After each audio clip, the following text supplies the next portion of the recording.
world champion. Fabulous. The first world title for her.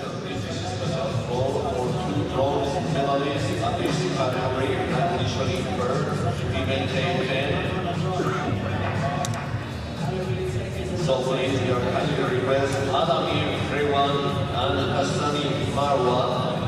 Rewan, Adamir, Marwa, Hassani from Egypt, both of them, please to join us close to our main podium in order to get ready for our medal ceremony. Thank you very much.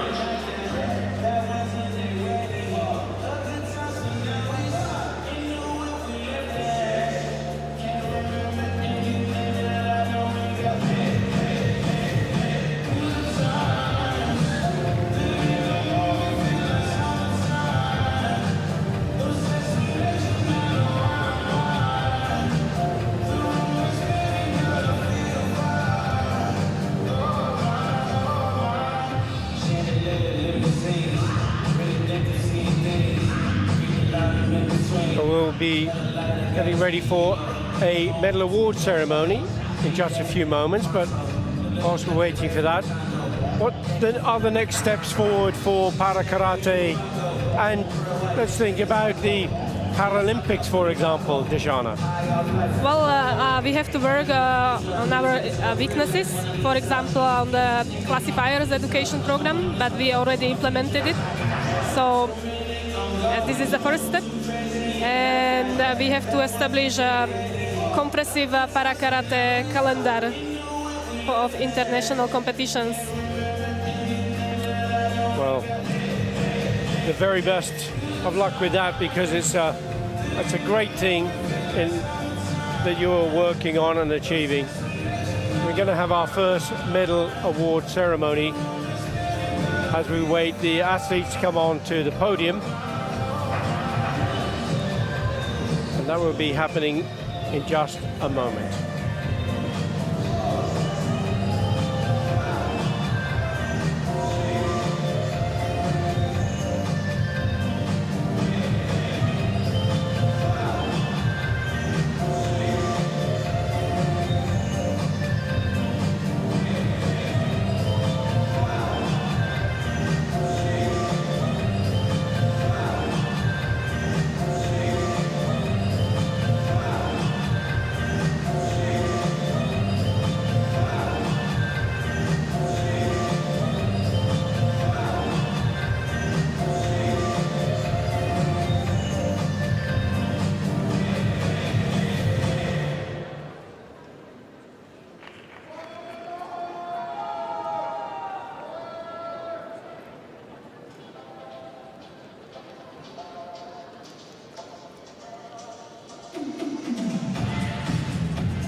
Ladies and gentlemen, all of you from the class, it's time for medal ceremonies.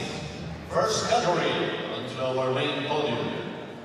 Male category K10 for blind visual impaired athletes. Please proceed onto our main podium. Thank you.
Jose Roberto Gonzalez performed Chatnyara Kujanku, 40.3 was his score.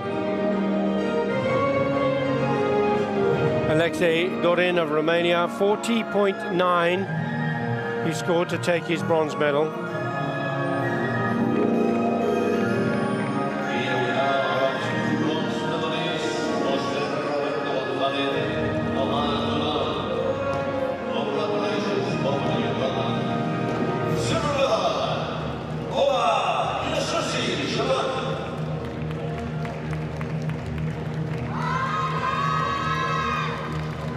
Oba Yashushi, as we saw on the tatami, using that sense of touch to find his way to the starting position in performance of Kankusho, where he scored 43.6.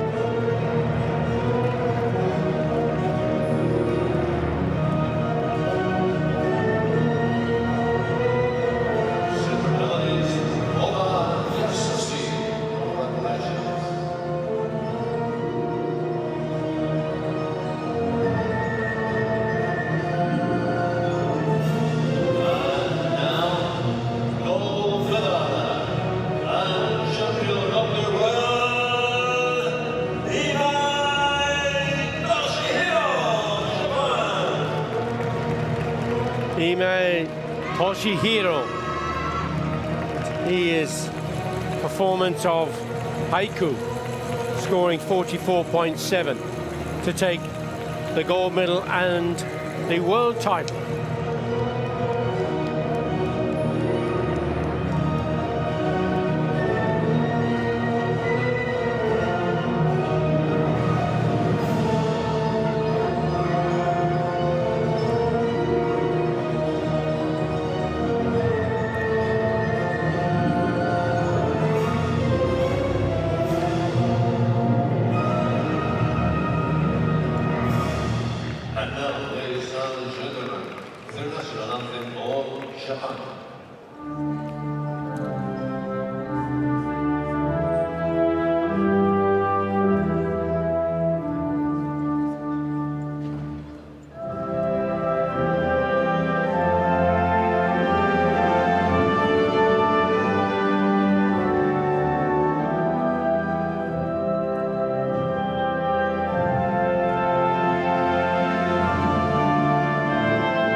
Congratulations, thank you very much. Very well done, everybody.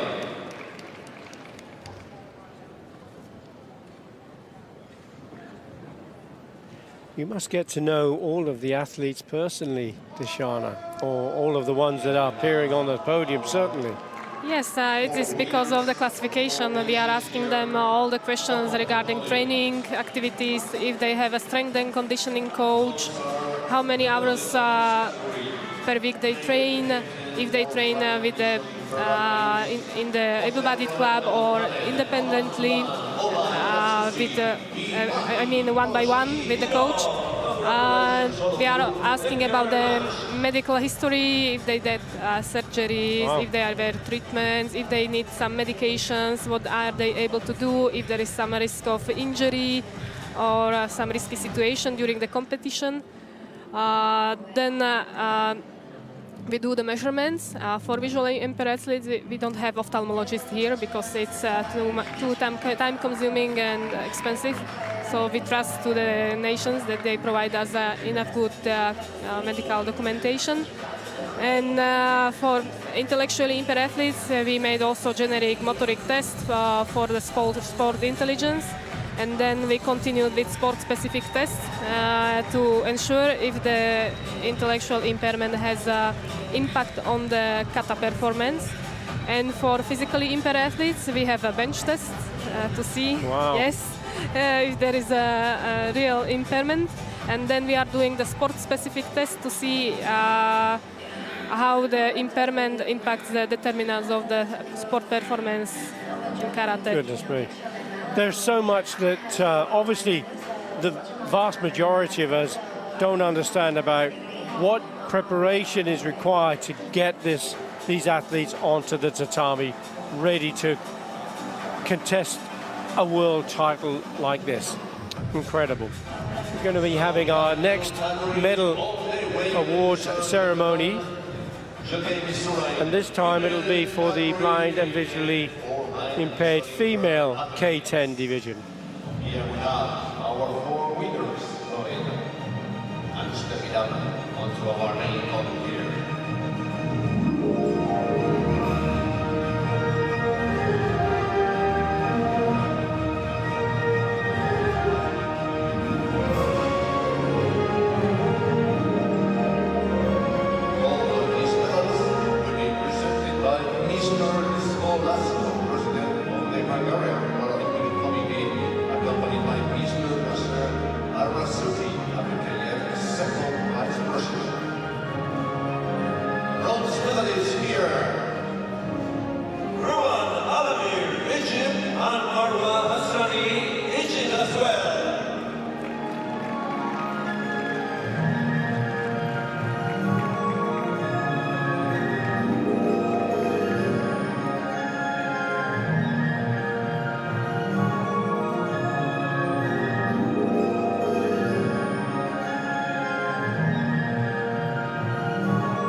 As far as the global impact of para karate is having, we're getting more and more athletes from different parts of the world competing, aren't we?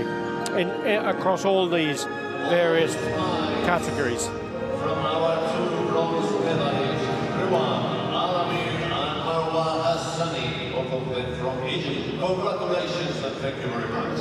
Bronze medal winners, both from Egypt.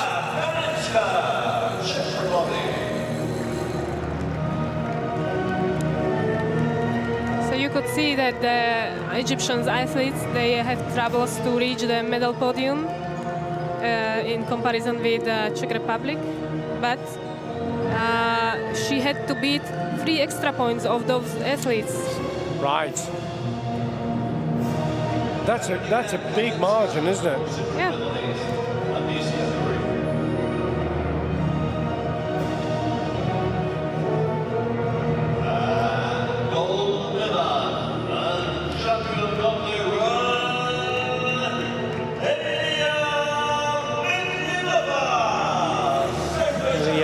Litvinova, the world champion from Azerbaijan.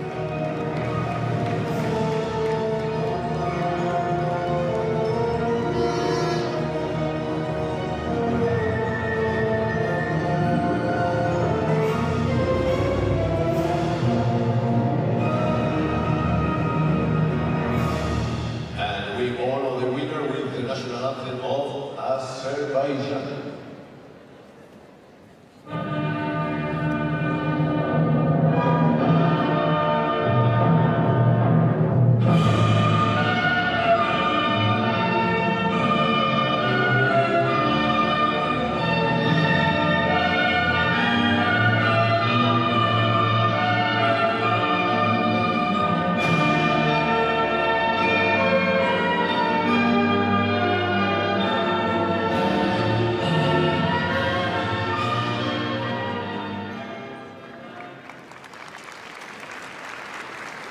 Congratulations, all of you four. Very well done. Here we have, ladies and gentlemen, our 4 winners, our 4 medalists here in this category.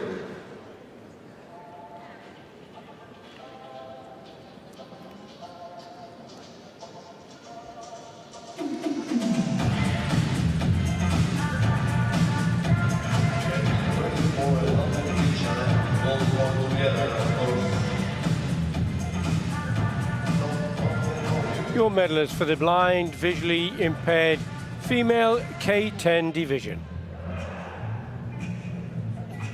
Ladies and gentlemen, these are our medalists of this category. Okay. K10 for blind visually impaired athletes. Ruan Alamir, Marwa Hassani, Veronica Kaminska, Emilia Midlinova. Thank you very much. Congratulations. All of you, very well done.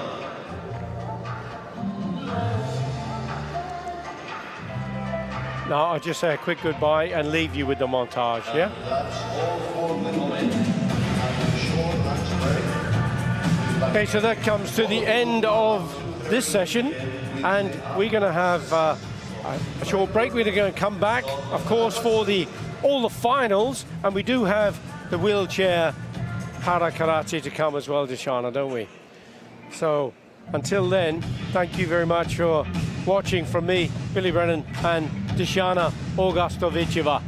Thank you very much, and see you soon. Thank you.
Dr. Sándor diákigazolványát megtaláltuk a nézőtéren. Itt van nálunk, kérésünk az lenne, hogy a zsűri, és meg is vagyok. Köszönöm, akkor ez gyors volt.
Welcome to Budapest, Hungary for the 26th Karate Senior World Championships.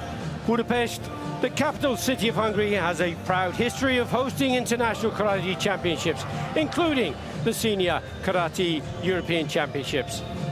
The spectacular Pap Laszlo Budapest Sport Arena is the venue for the championships, and the arena is named after Hungarian boxing sensation Pap Laszlo, the first boxer to ever win 3 Olympic gold medals. And following the 4 days of fierce competition in the elimination rounds, we are at the business end of the competition with medals and the ultimate prize, a world title at stake. We're on to the team events, and to help me with all of the action for the gold medal best is European medalist and karate superstar from Scotland, Amy Connell. Amy. Thank you for having me. Pleasure to be here. Always nice to be asked back. Brilliant. So listen, Amy, we're going to be starting off our program for the gold medal bout with Team Kata. And in Team Kata, for the final, in the males division, as we have here, you see the current world champions, Japan, getting ready to come on to the tatami. Koji Haramoto, Kazumasa Moto and Ruiji Moto. What an amazing force they are in Kata. Japan, the best of the best. Always incredible. Wearing the gold stripes, showing that they're current world champions. Love to see it.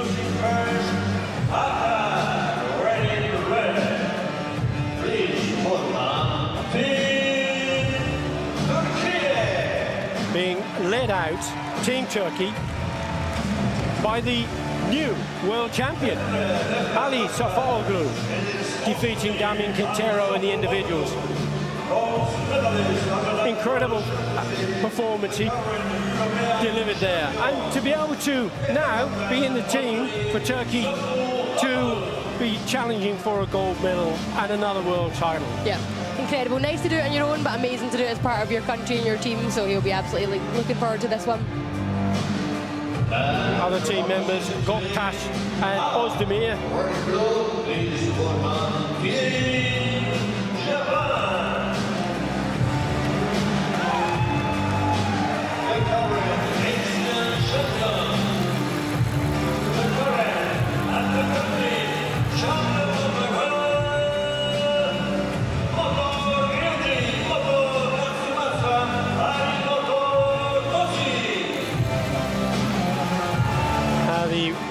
Great introduction from these incredible athletes from Japan.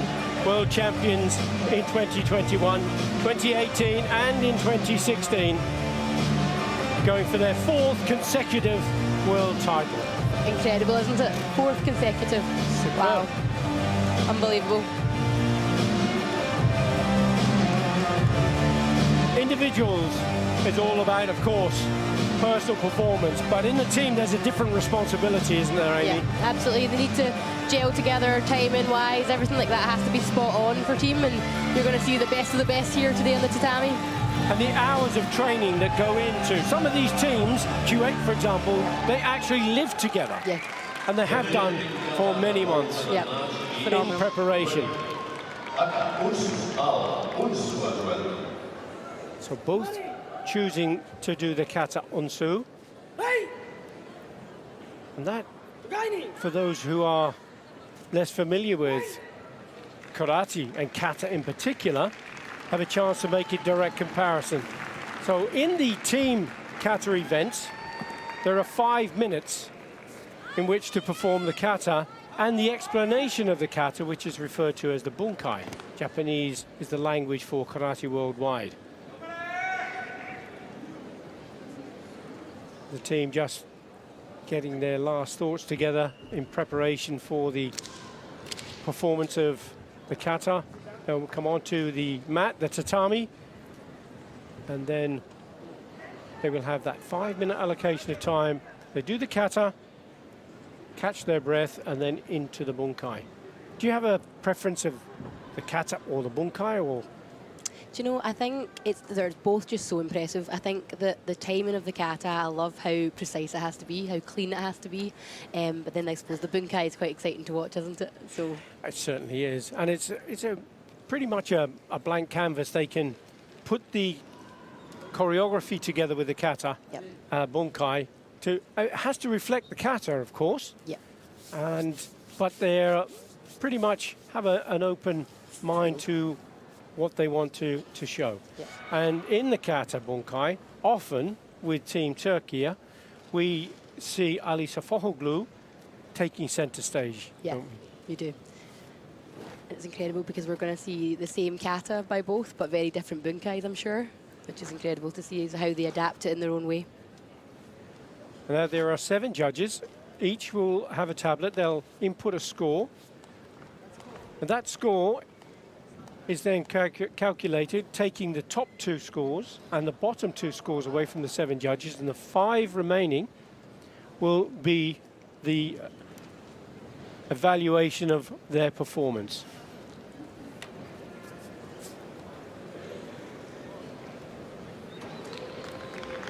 And it's lovely to see youngsters in the crowd. Is this the future? Are they future champions, perhaps, following in their family's future and their family's footsteps? This is the tatami, where the katas will be performed. Now, the red square that you saw on the tatami is for kumite, and the athletes have to stay within that red square or they get warned or penalized. In kata, particularly kata for teams, there's no requirement in that respect. Ansu, Team Turkey.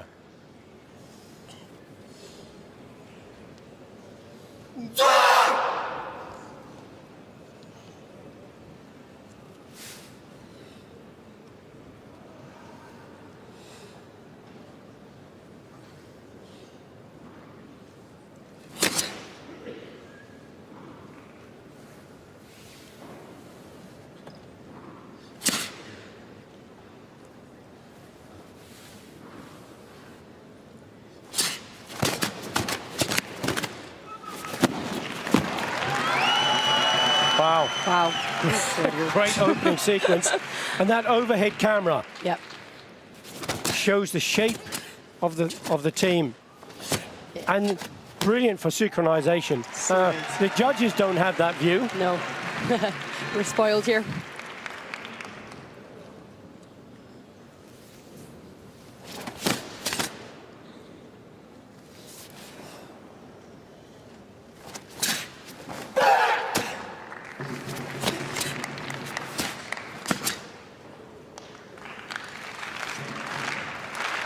Ready for this, the big jump.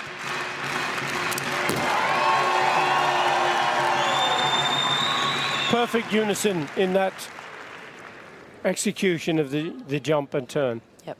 Beautifully performed.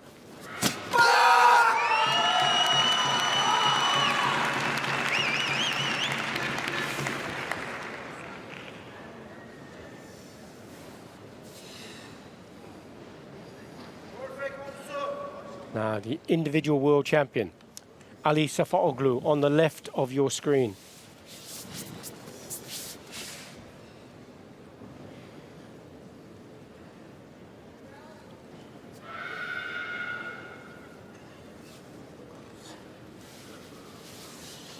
Defending against attacks from the other 2 members of the team.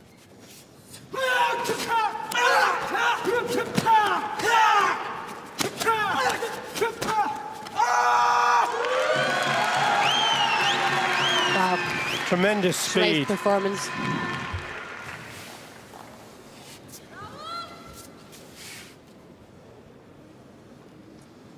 It's the creativity as well, isn't it, with this? It's incredible to see. And this is obviously the team effort, which includes the coach. The margin of error is minute, isn't Absolutely, yep. it? You get that One wrong, small step. somebody loses their teeth. Precision. No pads as they are in Kumite. Yep. if there is an injury, could result in a disqualification.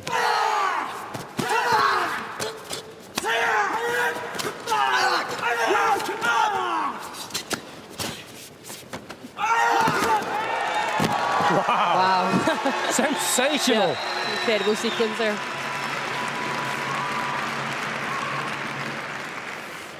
You can just see the confidence of the team growing as they're going through this performance, and particularly from Sofooglu, who has that world individual crown now firmly secured.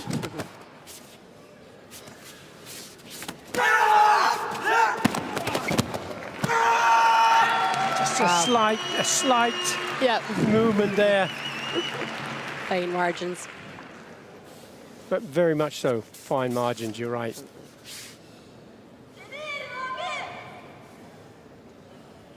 Still 1 minute on the clock.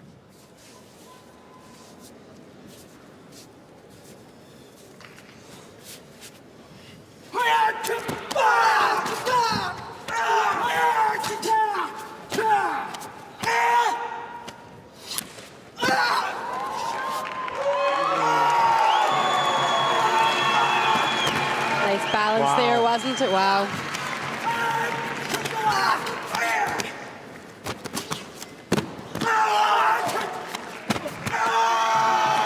Wow.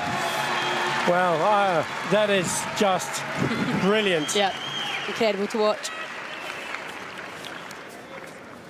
Into the last 15 seconds as the team come to the end and bow. The clock stops. 7 seconds still remaining. Nice. Fantastic performance. Phenomenal. Wow. So strong, isn't it? It's incredible to see that team effort together, pushing at each other, and just, yeah, you can, like you said, the confidence grew throughout the performance. Could see it, couldn't you? Yep, absolutely. Both the kata and the bunkai elements are valued at 50% in the judgment.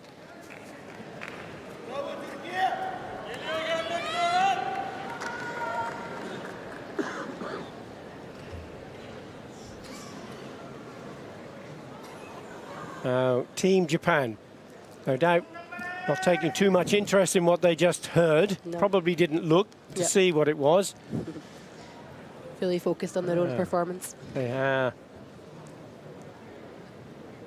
I'm sure you can expect something very special from Team Japan as well. Same kata, so you're able to make a direct comparison wherever you're watching this from. And I would challenge you to decide whether you believe it red or blue at the end of the performance before the judge announces the winner. And see how many of you agree with the judges. I'm not saying whether you get it right or get it wrong. If you agree with the judges, that's one thing. Yep, Hopefully the judges have got it right. absolutely.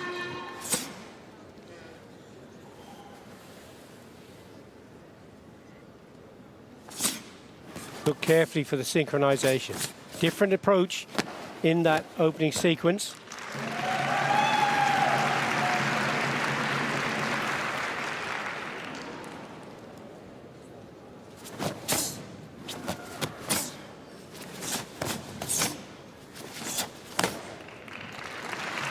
Wow. Excellent synchronization. Yeah, phenomenal. That perfect triangular shape. It's great to see it from that viewpoint, isn't it? It really shows how clean it is. We don't often get that chance. And the difference in the different stances here, Furadachi, Zenkutsudachi, the long stance, Kibadachi, the straddle stance. And now looking for that, the big jump. Again, as did Turkey. Yep, perfect Excellent landing. execution of the 360-degree turn.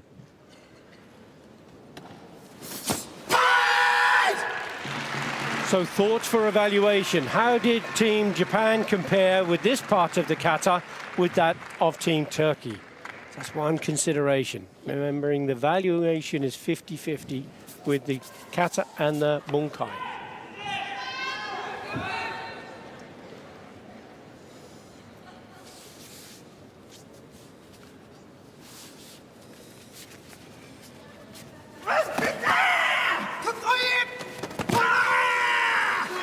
Oh.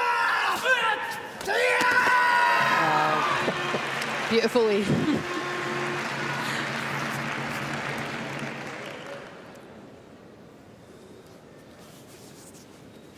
You feel the adrenaline flowing through your body watching this.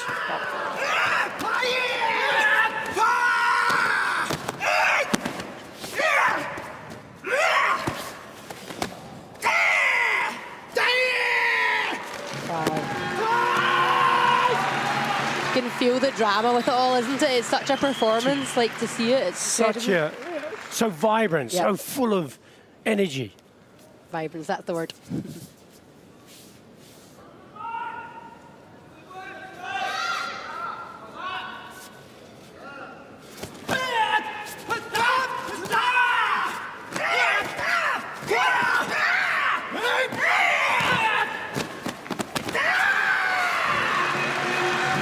Sensational. Unbelievable. Sensational.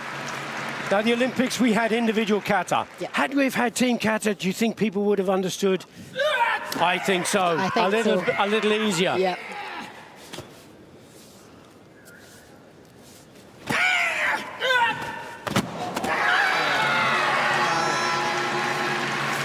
It's that real excitement, isn't it? You can hear the crowd loving it. Even if you don't know karate, it's exciting to watch. Exactly. It's phenomenal. Demonstration of skill, Yep. speed, agility, ability.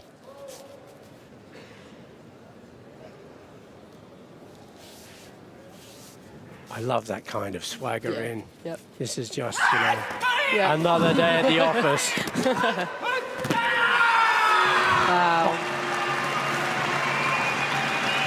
And the interesting thing here is different players are playing the central role. Yeah. And remembering this is team kata, Yeah. not individual kata. Yeah. Everyone's taking a massive role, and you can see that. It's phenomenal.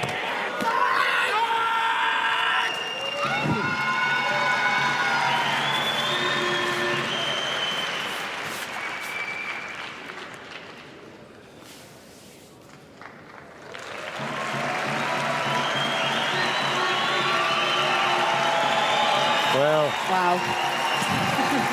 fantastic response from the audience. Brilliant performances from both Team Turkey and Team Japan.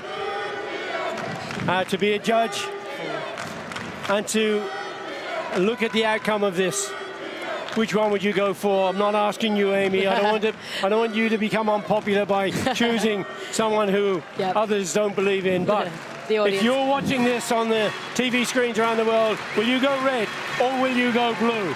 That's the big question. Make your mind up now. Judges now coming out. And what will the score be? How close will it be?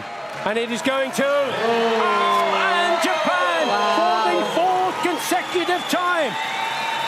Japan are the male team world champions. Wow. Unbelievable. Thoroughly deserved. What a performance. Absolutely sensational. Did you get it right at home? Did you go for Japan or did you go for Turkey? And explain why you made that decision. Yeah. Be interesting to see. Social media will be awash with comment, no doubt about that. Absolutely. And I'll be really interested to see your views. Team Japan, male team kata champions for the fourth consecutive time. They will be holding on to those gold embroidery gis for another. And we're going to be moving away, aren't we, Amy, from individual to team world championships. Absolutely. So that's going to be an exciting change to the schedule. And all four medalists in these world championships will have an automatic place into the world team championships in 2024, next year in Pamplona, Yep. in Spain. We are ready. Our Rakeman ready, as we said, for Kumite action again.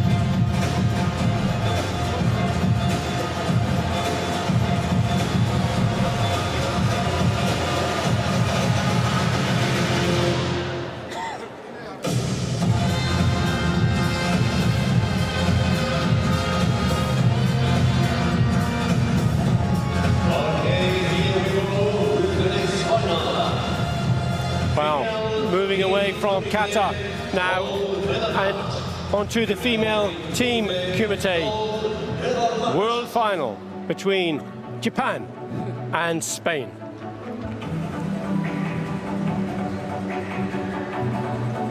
Amy, you competed for Scotland in team and individual. Yes. Yeah. You've been a European medalist, you've been a double Commonwealth champion, and you've been competing in the team event.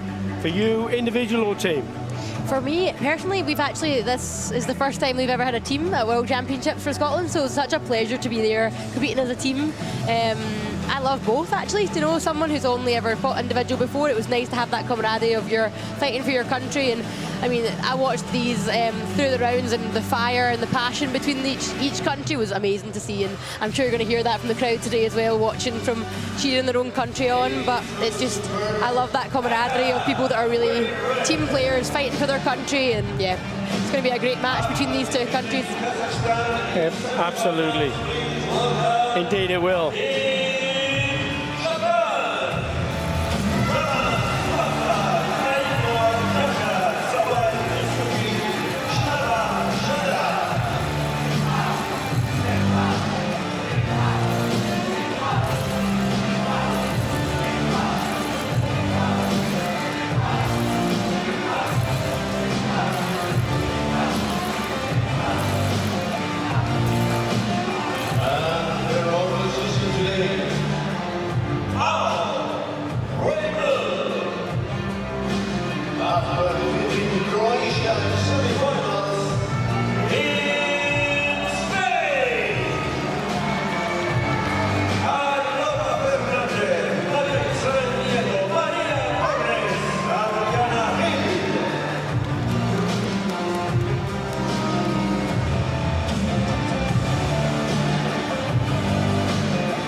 The female team Kumite on the march is ready. So the teams line up at the moment. We don't know which will fight in the number 1, 2 or 3 position. In female team Kumite, 3 players. First team to have 2 wins will take the world title. So this first match is so important, and choosing the right fighting order, Amy. So crucial, and that's what makes team exciting, because you really don't know until you step onto that mat who you're going to fight, and that's the exciting part of it, you know. And everyone here is from different weight categories, and I love that match-up to see if it's the lighter weight against the heavyweight. You just don't know, and that keeps it exciting. It's a game of cat and mouse between the coaches before they let everybody know. And as soon as we've got that fighting order, I will try to let you know.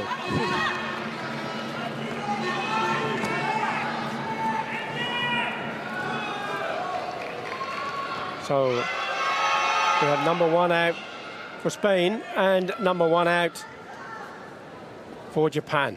Japan in red, Spain in blue.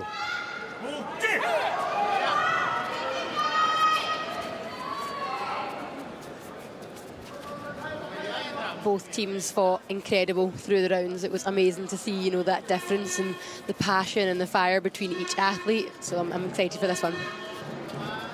So number 1 out for Japan is Yosuke Sawaya.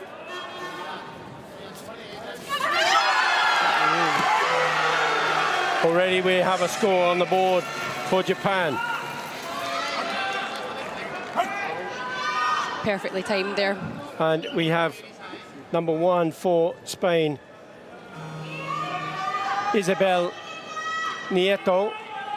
Video review for the coach of Spain.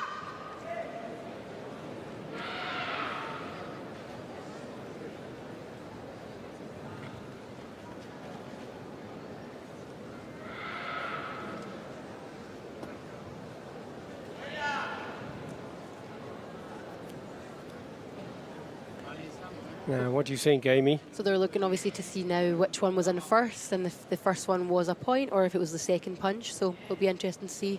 It looked just like Japan's was in first, but let's see it from a different angle here. Let's have a look.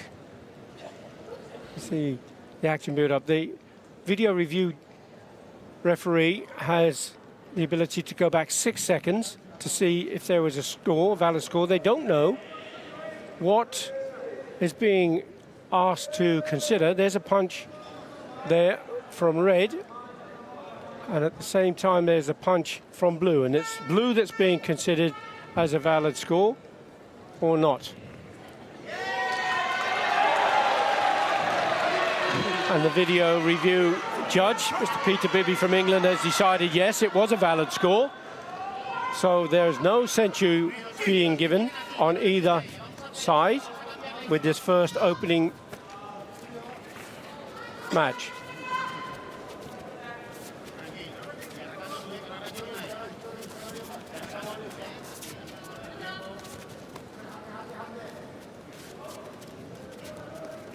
Isabel Nieto, number 1 in blue for Spain. Oh, Sayo. Yeah. Sayo, a brilliant counter punch, wasn't it, Amy? Perfect timing there. That's what she was waiting for. You could see that kind of creeping in a little bit and then taking her timing perfectly. And there is another video review called.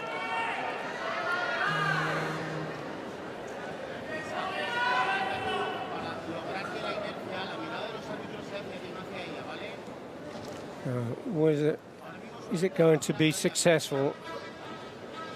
We're looking at a review for blue. Blue's making the attack here. That's too far away. There's the counter punch from red. There was a second punch from blue. Now the thing is, the punch for red is in the middle of the attack. The first punch from blue was too short. The second one was after red had scored, and the judges went for red. So blue's second punch was indeed second, and should not score. But it was, so if it was deemed to be at the same time, then it can score. Yep. Well, that's the same result twice. Good card review there. And still no senchu advantage given. No.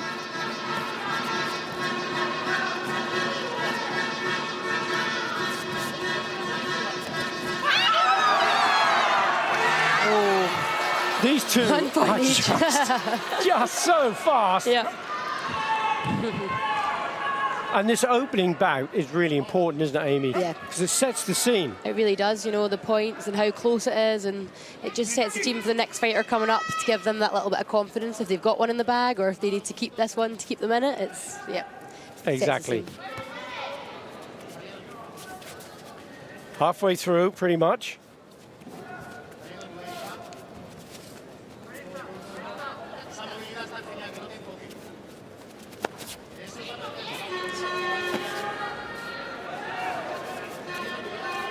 Closing that distance down.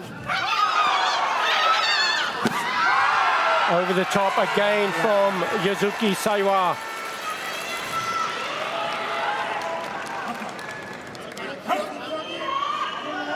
Now this time she does stretch the lead, and she will receive the senchu.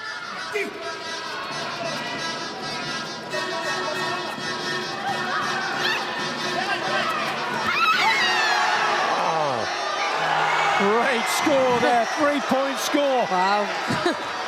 Now the rule change, the torso doesn't have to be on the floor. It can be any part of the body apart from the feet, and that's a 3-point score. Very important. Changes everything.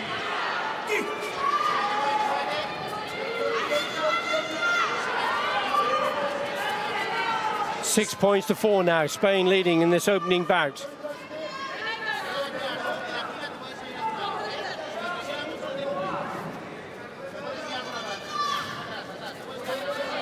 Just being so switched on in those situations, like looking for the points and always ready to take it no matter what happens. Exactly. 3 points there, that's there she goes for that high punch over the top again. But you're right, at 3 points. Now, although two considerations at the end of the bout. What the score is, if it was, like, say, 6-6, and the senchu remains where it is with Japan, Japan would win. If the senchu is lost in the last 15 seconds, it is ippons that count. Another great punch, bringing back the score by another Yuko.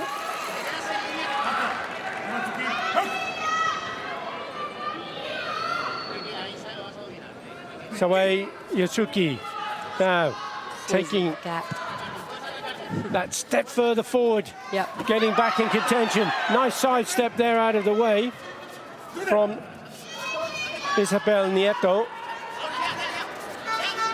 She's going to step off the mat. She's still outside of the last 15 seconds, so she won't lose she won't lose too much and only get one chewy warning. Japan really going to shut down that pressure now. You can see her just closing that distance much more intensely. You're absolutely right. Nice. But she's gone into trouble. She asked for a video review. A front punch looked quite good, didn't it, from Japan? Yeah, it did. Isabel Nieto.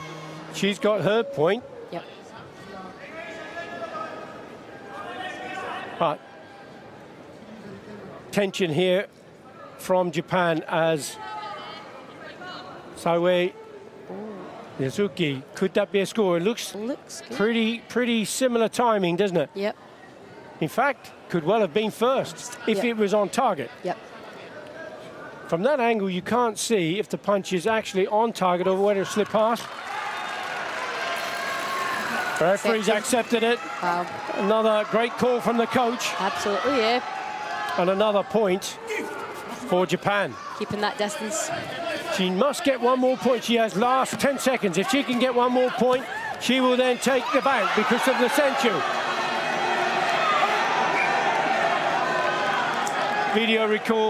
Video review called from the coach of Isabel Nieto. Now this could well be tactical. It could be. Because Nieto was certainly on the back foot there and being put under immense pressure. Yeah, it breaks up a little bit. You do see that sometimes.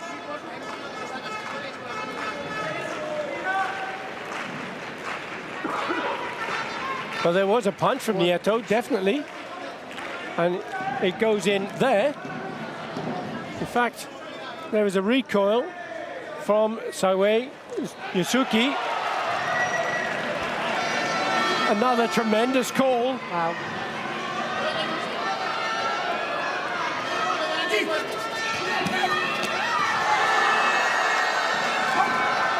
Wow, what Brilliant. an amazing match this is turning out to be. A video review from the coach of Japan. Brilliant first one to do. Great first match.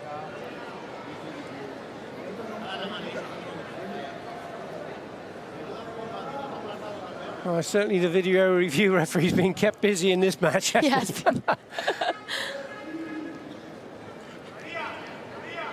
There's the kick. You can see the kick coming in. Out long on the arms. Second kick coming in. That did it past the body. Nieto just seems to have skipped out of the danger zone. It's 1 and 2 kicks. It's not accepted. No more card reviews. We still have 4 matches potentially to go. Wow. 8 points to 6. Yeah. Great first match. Great first match. Fabulous. Now coming out number 2 for Japan. Shimada Serrar. Number 2 for Spain. Torres Garcia. Maria Torres Garcia, former world champion. Lost her crown in the individuals, but she's in it for the team.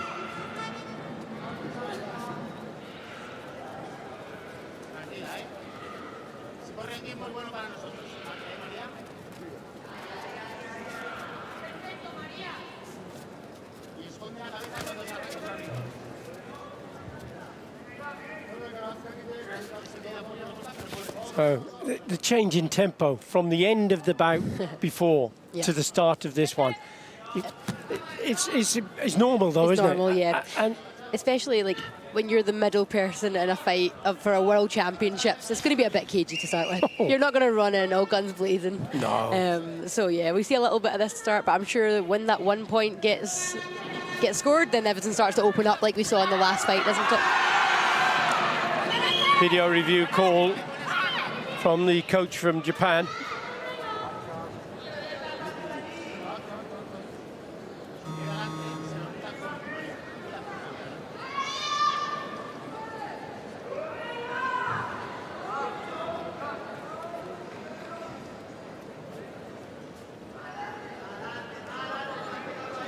And once more we see the screen that's been chosen. There are potentially 4 screens.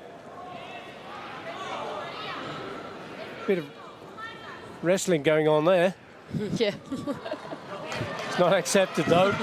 So the card's been lost. Fairly early stage in the bout as well, isn't it, It is, Amy? Yep.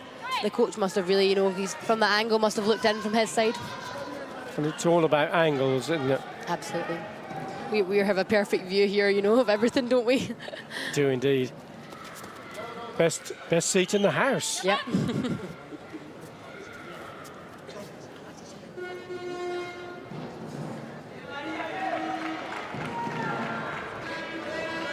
Video review, it hasn't come up on the board.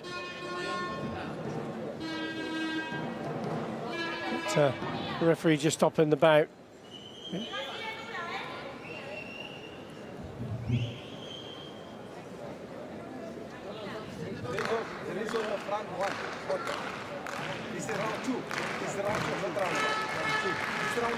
Now there's a conversation going on between the officials off your screen. They're looking at potentially an issue with the technology.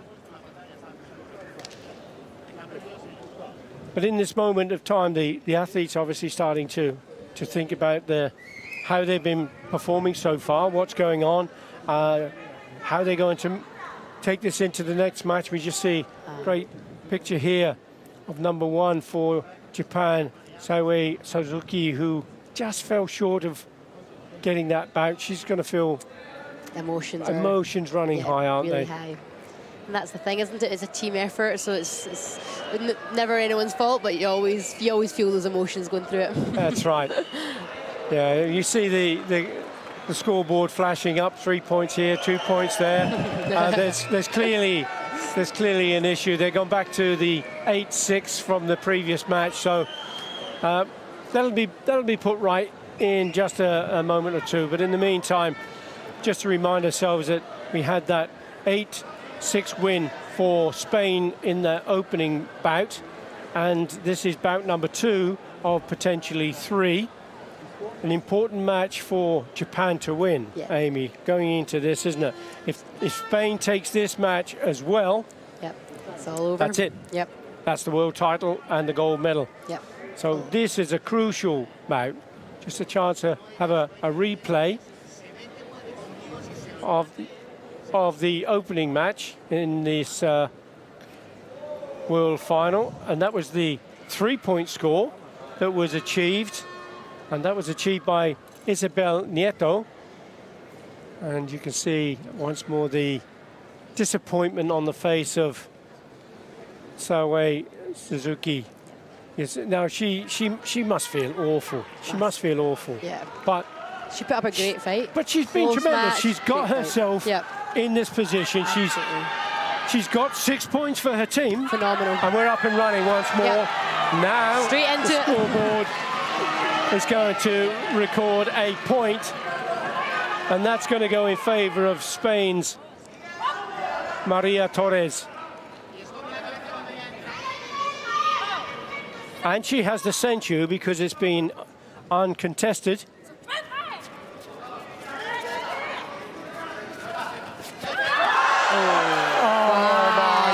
Me. Wow. How sensational was that response? Beautiful. From Shimada Serra. That leg came, and look at her face, you can see she's singing more. That was really cool. And that was a brilliant 3-point score. Very perfect. important Ippon, because Points can really impress, can't they? Absolutely. Amy? Another one, Yuko score for Maria Torres. So how are you feeling when you're on that mat and this kind of action is taking place? And that, like you're seeing point, and it's like each person scoring, so it's not even like no one's building momentum. It's one each, they're scoring back, so it's a really close match, and right now I can feel that they're both just emotions running high. Wow. Oh. What a Wazzari. Oh, we're sorry, that 2-point score, that body kick came, you could hear it slammed into the midriff of Torres. That's another 2-point score. Beautiful kick. 5 points to 2 she leads now. Shimada for Japan. Torres, how's she going to reply to this? She still has 1 minute 22 seconds. Plenty time left, yep.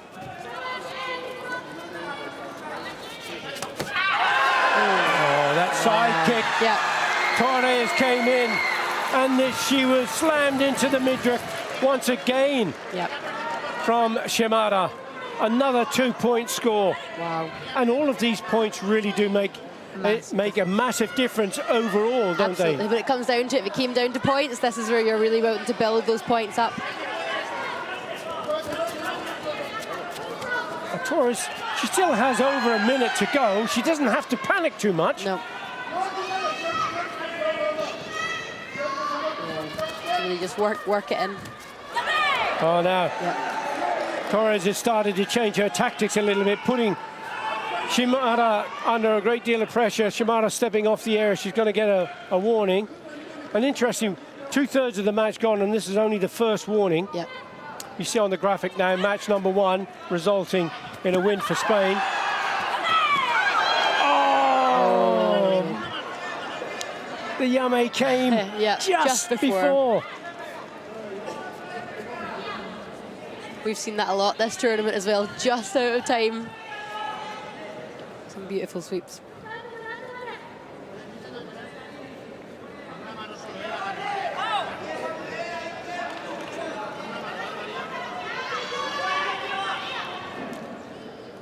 What's going through their minds?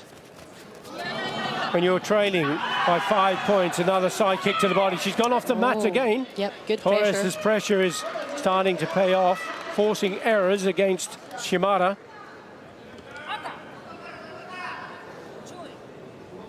That's the second Chui, second yellow card.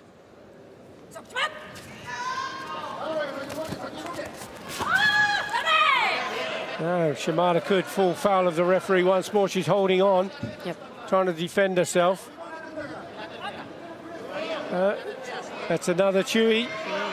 The slippery slope. Yes, they all add up, especially penalties. 40 seconds left. Yes, still a long time. Yep. And now she's changed her tactic and gone back to business as usual. Yep. Another point for Japan.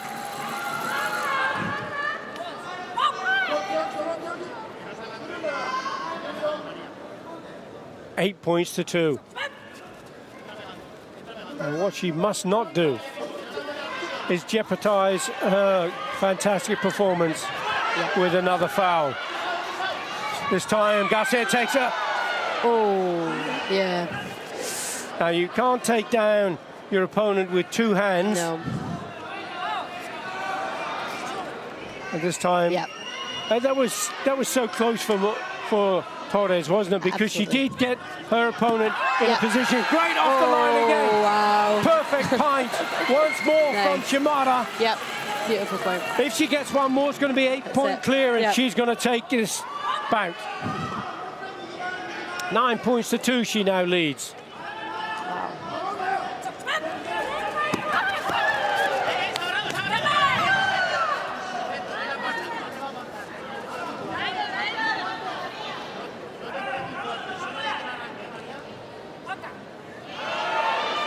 Now, this is dangerous. 23 seconds. She's on her last yellow warning.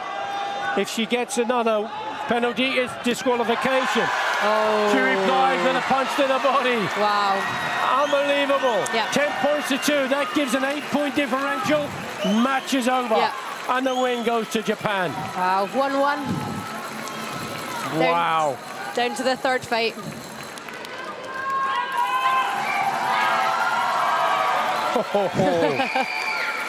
It's not disappointing. There's excitement. There's everything happening. You got to love Teams Day. Now, here's the thing. Here's the thing to consider. Because of the number of points scored. Yep. Now, of the number of points scored, if this is a draw, Yep. Japan wins the world title. Spain must win this match. Yep. There's no alternative. At the end of it, there's a video review, so let's not be too hasty. Video review. Japan haven't officially won the match yet because there is an 8-point differential. If this video review is successful, then the match will continue with 22 seconds still on the clock. If it's unsuccessful, Japan take the bout. Just have to wait to see the outcome of the video review. And which of the 4 screens will show us what is required.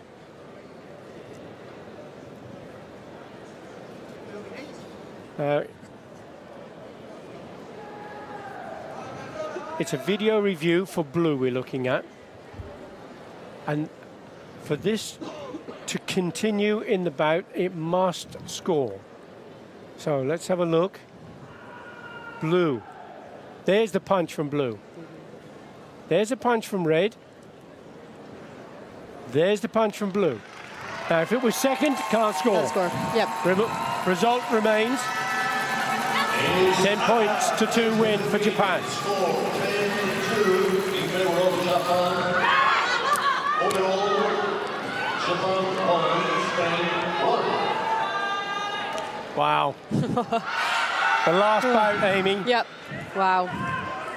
Great first 2 matches, and this one, we know it's going to be a lot of passion here. And this last bout, we have Carlota Fernandez of Spain, and she'll be facing Saito Ayaka of Japan.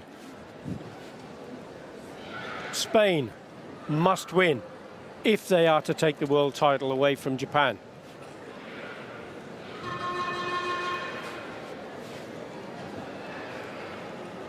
Just getting the scoreboards all set and ready to go.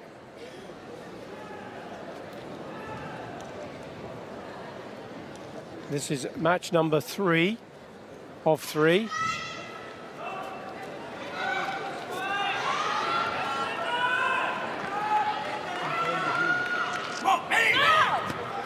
Japan well ahead on points at the moment with 16 against 10 points scored from Spain. So Spain have to win. It's 1-1. This is the last match of the World Championship final female team Kumite.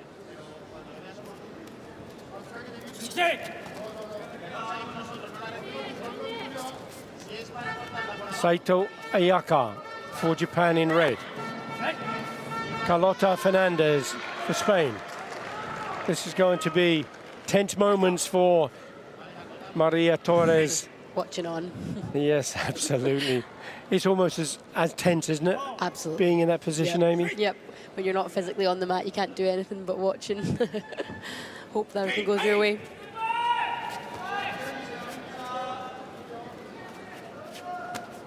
Team event is all about strength in depth. Absolutely. And both teams showed that throughout this full tournament. Yes. Incredible fights for all three athletes there. You can understand caution in this third and final bout. Saito only has to draw. Saito doesn't want to lose. And if she does lose, she can't lose big. Yeah.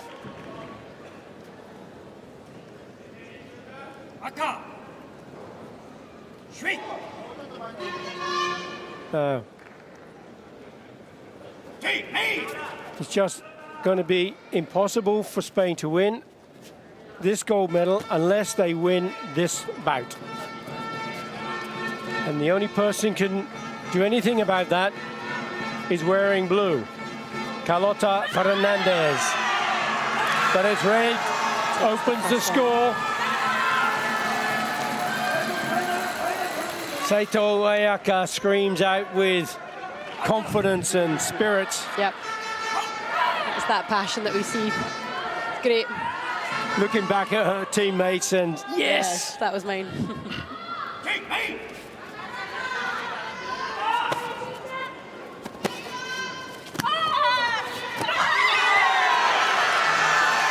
Once again, the speed and reaction of Saito Ayaka gets another score on the board.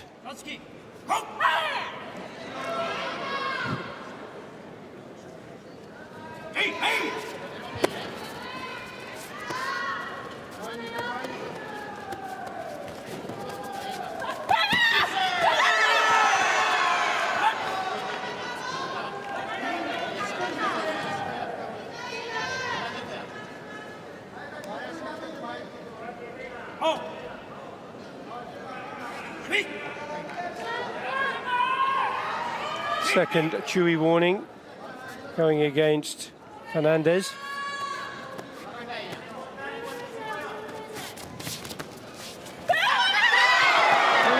Wow, yes. Look, my goodness me, that came from nowhere. Absolutely. It was looking, Saito Ayaka was looking so confident and capable, and then she sidestepped and walked straight into that brilliant kick from Kata Fernandez. Wow, phenomenal. That's that focus and precision. When you see a gap, she just lifted that leg. Wow. Oh, look at this. Wow. How Tables the have turned. tables have turned, Amy. Those 5 points have come within 3 seconds. That's it. It changes so quickly. The first 2 minutes of the bout, it was all about Japan. And Saito Ayaka. Wow.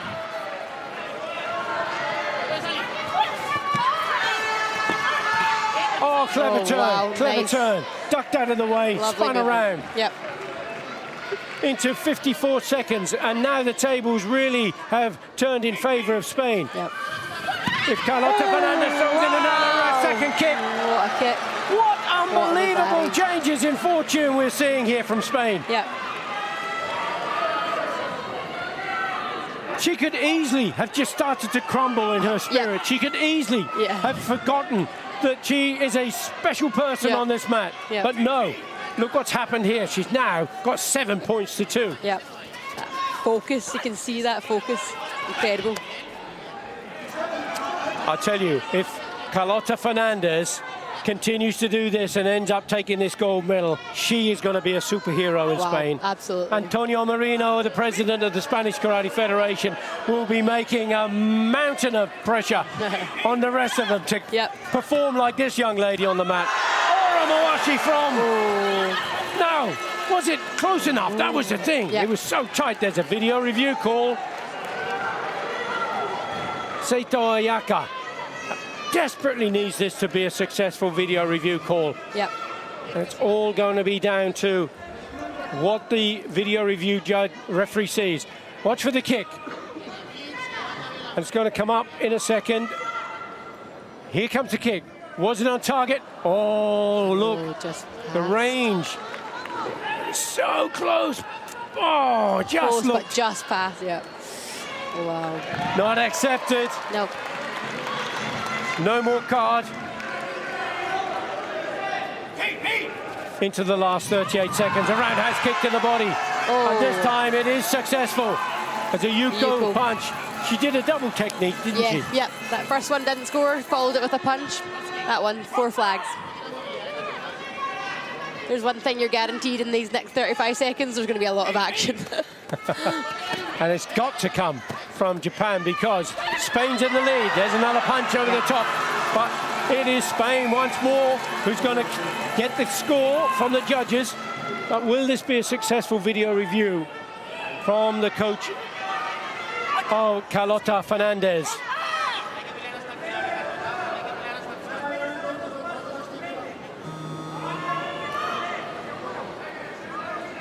What a super match we're being given here. And that you see the punch, it looks from blue to be before reds, Yep. Now, if it was deemed to be a quality, good enough quality, it can score because it was first. Yep. Was it? Yep. Yes, it was. Wow. Yes, it was. What a crucial Yep. decision. And a great call from the coach. Again, a point comes from Fernandez.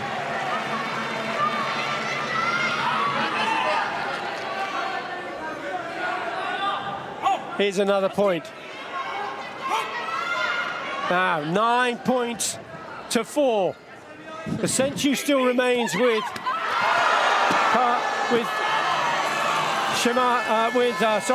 Saito, and Saito has now scored another point. So it's not over. It's 25 seconds still to go. 9 points to 5. Remember, Japan still holds the Senchu. Yep. If she can score a 3-point score, she'll be within striking distance. 24 seconds to go. There's an Horamawashi. Was it good enough? No video review call available. Yep. Another punch. And again. Yep. This time it is successful. Starting to edge her way back into contention from Saito Ayaka. Still 15 seconds on the clock. Wow. A 3-point score will level it 9-9. If she gets that, she has the Senchu. Yep. Fernandez moving left, right, and centre, trying to get out of the way. She's being hunted down, chased down in the last 8 seconds. Now, Wow. there's a video review request from the coach of Carlota Fernandez. Now, this has got to be a tactical call, hasn't Yep. it? Yep. Give a little breather break. She was being chased all over the tatami from Saito Ayaka.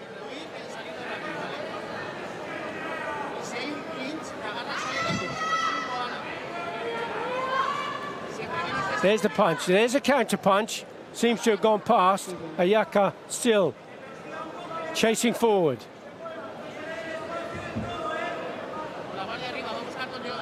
You can see at speed, Yep. he could be forgiven to say it was a score, but when you look at it in slow motion, it looks like it just passed. Absolutely. Last 5 seconds. And it is Fernandez who steps off the tatami. She'll get a Hansokachui. Still 3 seconds on the clock.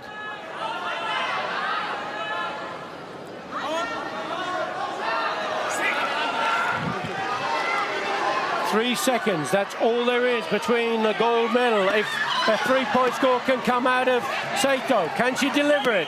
Time is up. No, she can't. And a sensational win for Carlota Fernandez, bringing home the world title for the female team Kumite. Wow. For Team Spain. What a fight. Brilliant. Brilliant. Wow. Unbelievable matches. Wow. Sensational win for Team Spain. Wow. Wow, wow, wow, indeed. Some great scores in there. Oh. You know, going into that last match, Amy, everything was looking towards Japan. 100%. Yep. Japan started opening up the scores. Yep. She went 2 points ahead. Yeah.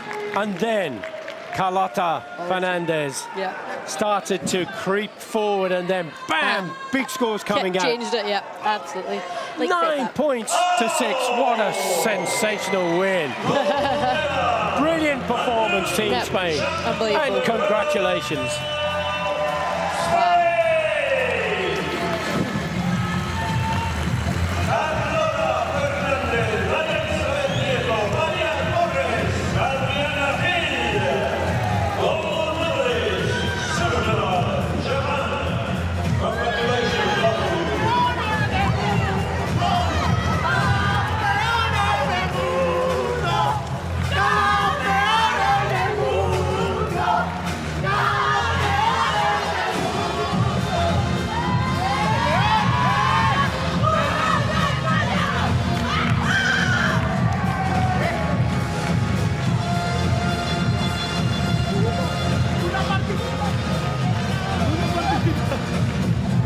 What great moments indeed for Team Spain.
Ivan Leal, coach for Spain. What a magical moment for him too. Former world champion, fabulous karateka. Congratulating his team. Be taking that home to Spain. That world title. Wow. Spain world champion. I mean, Phenomenal.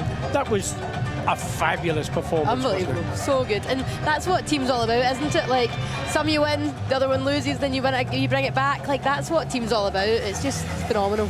Can you imagine what the World Championships for teams is going to be like next year? Yep. And guess where? Pamplona, Spain. Oh, wow. Phenomenal. And they will be the defending world champions, and they will be there because the 4 medalists in each of the team events will have an automatic ticket to the World Championships. Everyone else has got to qualify. Phenomenal. And they're home, getting to hold on to their title at home. Brilliant. And the thing is now with this new format, it'll mean that some of the top players in individuals, like for example, Stephen Da Costa, world champion again, Olympic champion, won in the individuals, fought in the teams, couldn't perform to the same standard. He's been fighting for the last 4 days in the individuals. Is it too much? 1,147 athletes in these World Championships, 103 countries, 5 continents. Time for change. Oh, yeah, I like 53 years it's been this way, since 1970. Wow. Format from next year's going to move to a new destination. Yep. Biannual events, the World Championship for team, and the following year for individuals. All of the individual world champions at these events, this World Championships in Budapest, will get an automatic ticket into the finals. Brilliant. In 2 years' time. So good. So good. What do you think of this setup? Phenomenal. It's been a great, like, all round, everything they've done. Hungary have done an incredible event, haven't they? Putting everything on, it looks phenomenal. It really does. Done well. The lights, the music, the atmosphere, brilliant. Now, Amy, we're going to be looking at something different from Kumite and Kata. And it is the WKF, the World Karate Federation's Guardian Girls project. Yes. And you have been at the forefront of this. You've run seminars. Yep. And you've been performing demonstrations. You did so in Cairo. Yes. How do you feel about it? What's it going like? It's going great. Like, we started, as you said there, Cairo was our first one in January. And our aim, for anyone who doesn't know what this project's all about, is to really help support women against gender-based violence. And we've done it in Cairo, Guadalajara, Morocco, Japan, Ireland, and now here. So it's great. We're getting to kind of like build it and showcase it in different countries, and the next couple of years the aim's to really, you know, go into the local communities and make a difference there for vulnerable women. And what reaction are you getting from the people that you've been working with? The females that have been coming to the seminars? It's been incredible to see, actually. I've been personally been to, I think, 4 now myself, and taking those seminars, and, you know, speaking to the women individually from all different cultures and backgrounds. The impact it's having already, and that's just a taster to let them see what it will be like. It's been great. The feedback's been great. The empowerment that they're even feeling just after one session is phenomenal. So, you know, the aim's to obviously to go in to make that something that they can have access to continually. I'm going to zero in on one word in particular you used when you just talked about the Guardian Girls, and that was the word empowerment. And that's what this is really all about, isn't it? Empowering females to believe in themselves, to understand exactly what they can and can't do, should and shouldn't do in a position of perhaps danger. Absolutely. And obviously through karate, like for me personally, why I'm so passionate about this is because I've been doing karate since I was about 3-4 years old. It builds that confidence, it builds that empowerment, and we obviously are very grateful to have that, and we want to share that with other people, what karate can really do for the general public out there, as well as elite athletes, the real general public. And the project is not aimed at people who are already involved in karate, is it? No. For the person who's never set foot in a gym or never set foot in a karate martial art hall, who maybe doesn't have that confidence, that's really aimed at them, because that's the people that we want to help, who need that support and who need that confidence. So we're going to get ready now for a medal ceremony before we get on to the card in, girls, and this is for the males Kata World Championship title. First category all the way, male team Kata. All preliminaries please proceed onto our main podium.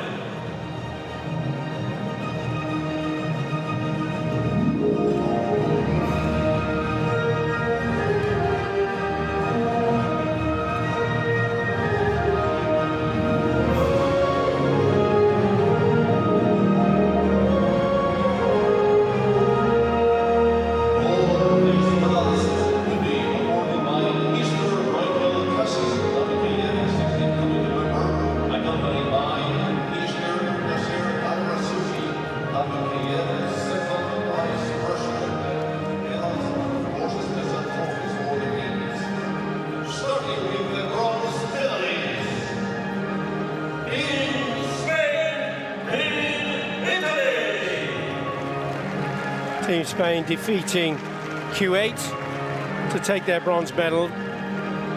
45.4 against 45.3. Just 0.1 of a difference between those two teams. Close. Wow.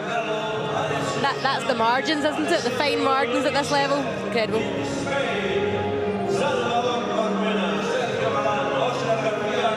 Receiving the medals from EC Commission member, Executive Committee member, Mr. Michael Cassis of Australia.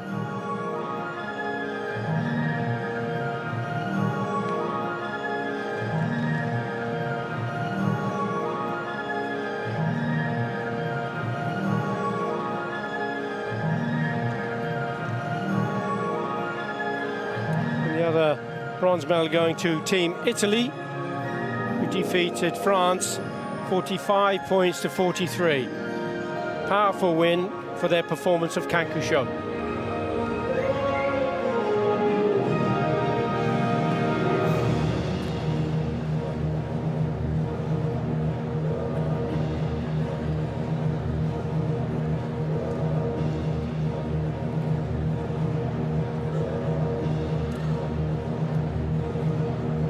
Those are our bronze medalists, Spain and Italy.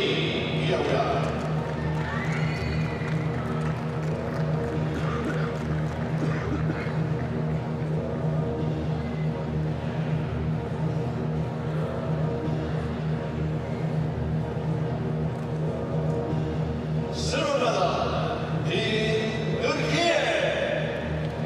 Silver medal going to Turkey.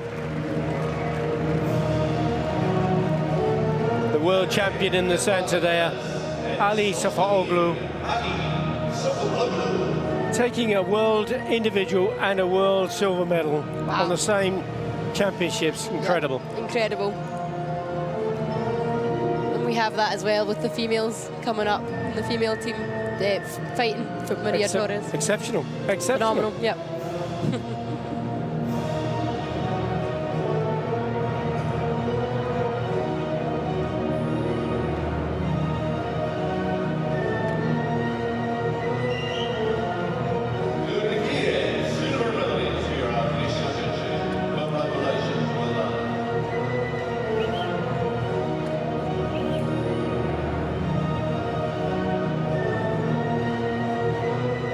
They were bronze medalists in 2021, silver medalists in 2023.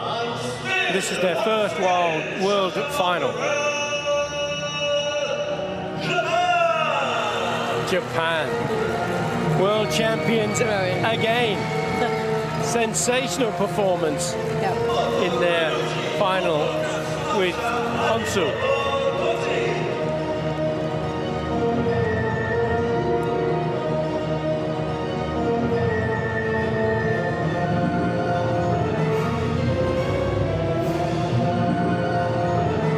Success just keeps rolling on and on for Japan in Kata. They are truly exceptional.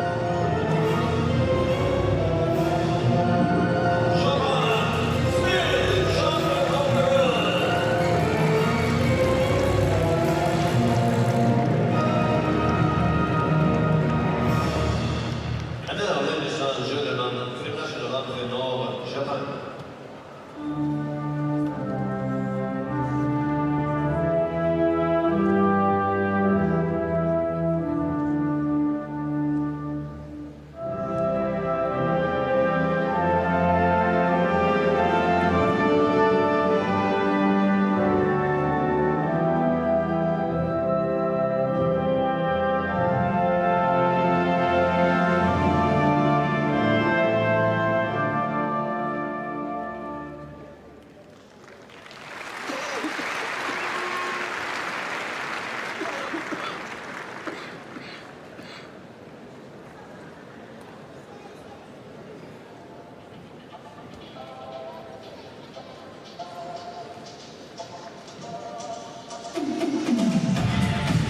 Thank you very much. Congratulations. Very well done.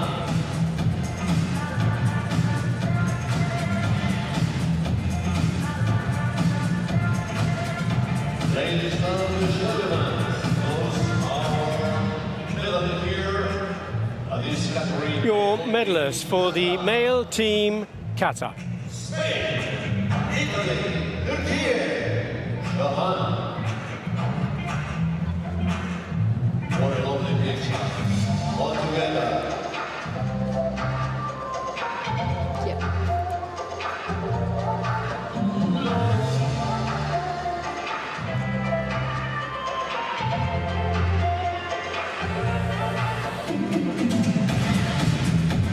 World champions, the players, Moto brothers and of course Aremoto.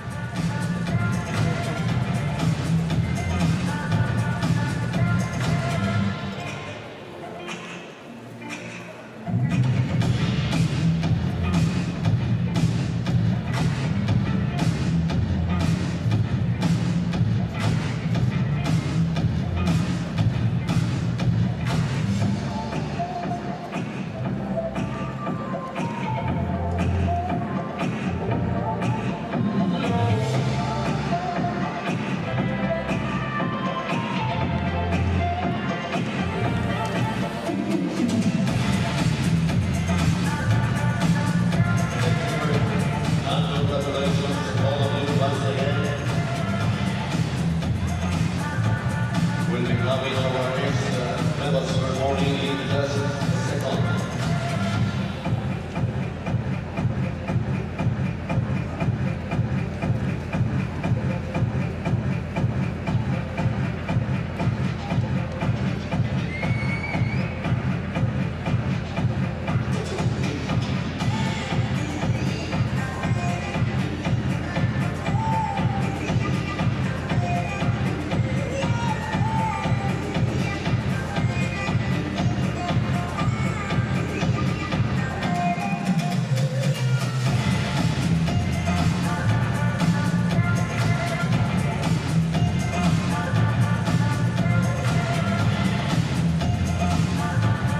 Please stay with us. We have a medal award ceremony coming up in just a few moments for the female team Kumite.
Female team Kumite. Here we are, the winners of this World Championships.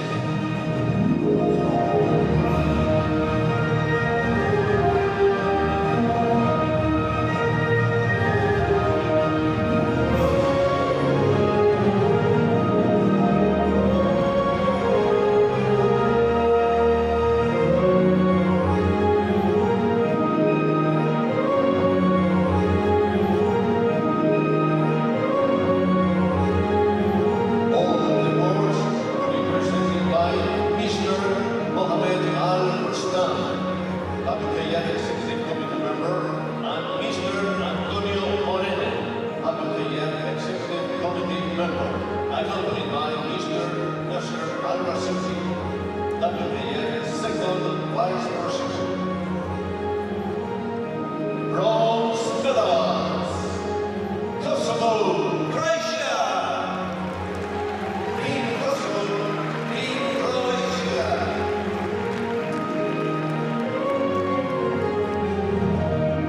bronze medal going to Kosovo, having defeated Kazakhstan.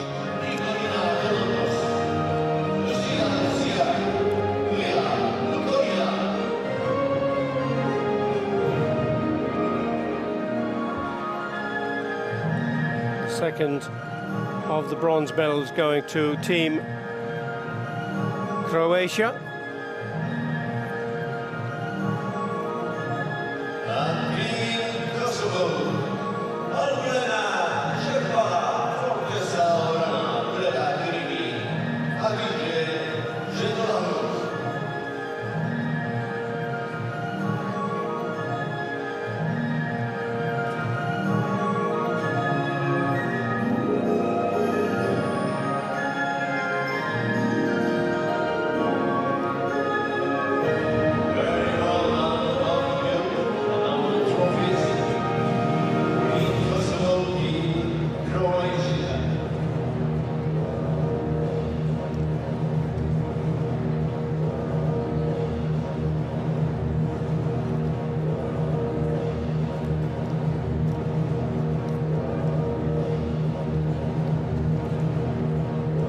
Thank you very much and congratulations. Kosovo, Croatia, our bronze medalist speaker.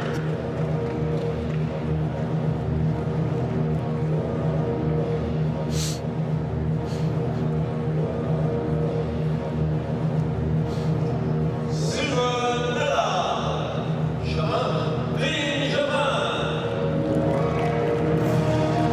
Team Japan. What? It was a brilliant bout in that final. Opened up with Sawa Yasuki.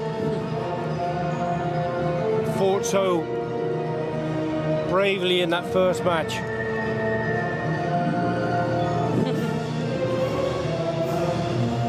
Narrowly being beaten by Isabel Nieto.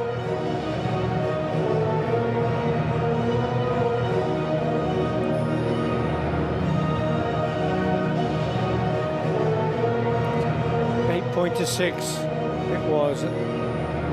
The other team members, Shimada, Sarara and Ayaka, Seito Ayaka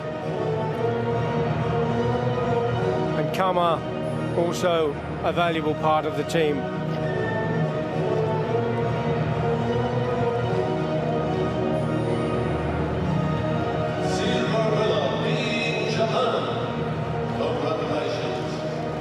Shimada, Sarara, huge win in that second bout.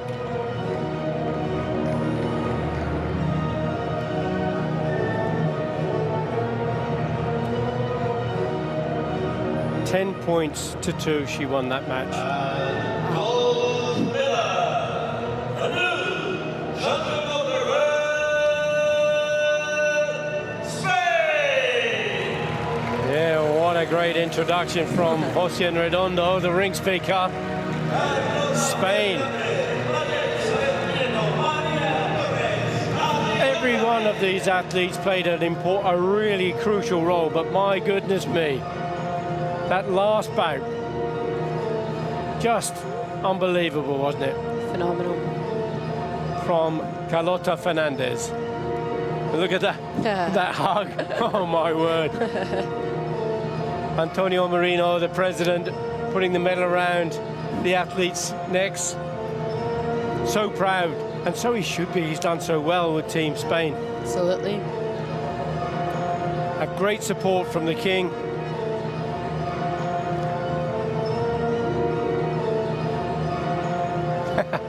I think he's thinking, I think I'll take this home to my office. Yep. Okay, you can have it. Brilliant. Something flew off the back of it. There was a medal inside it. Maybe the president can have that. Yep. I'm sure he deserves a medal, I have to say. And now, ladies and gentlemen, the national anthem of Spain.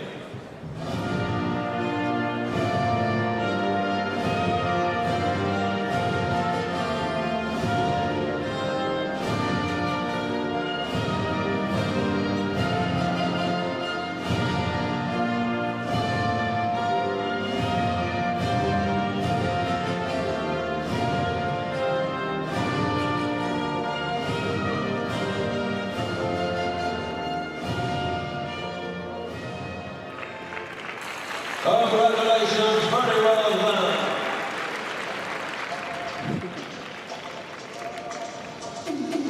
Now it's time for the pictures. All together, on our main podium.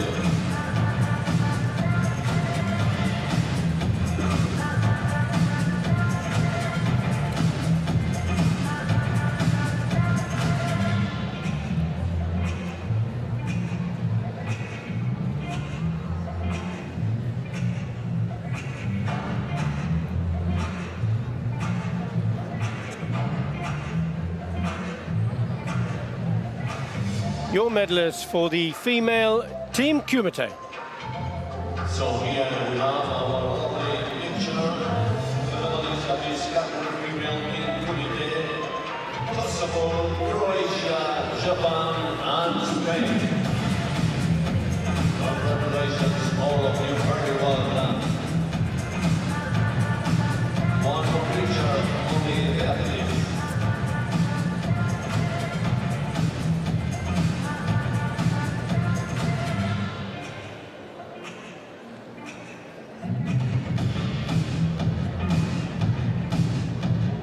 So once again, ladies and gentlemen, these are our medalists. Kosovo, Croatia, Japan, Spain, and of course, congratulations.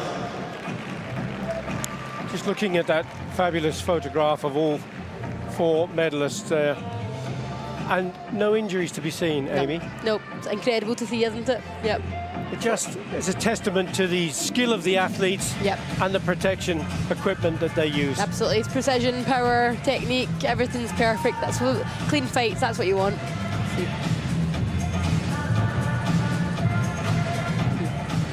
Karate, a combat sport, but perfect control required. Yep. Team Spain. Wow, what a moment.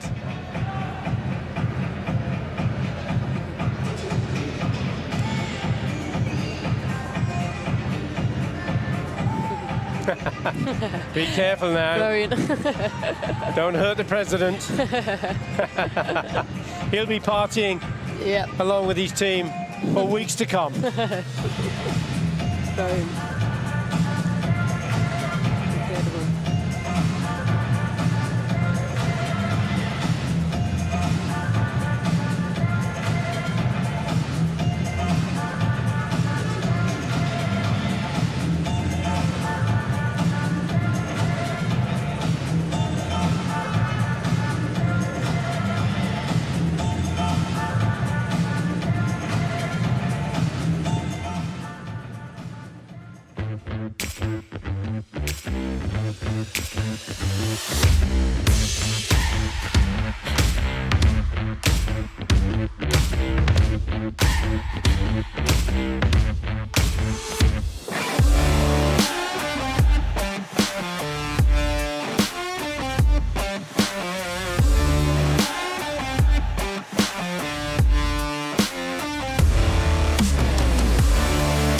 The aim of this program is to really empower women to have skills. Hopefully they never need to use them, but they have them to feel confident if they ever do get into a situation where they feel uncomfortable or in a dangerous situation.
Guardian girls, Amy, you're here with me commentating on this now. You've been on the tatami.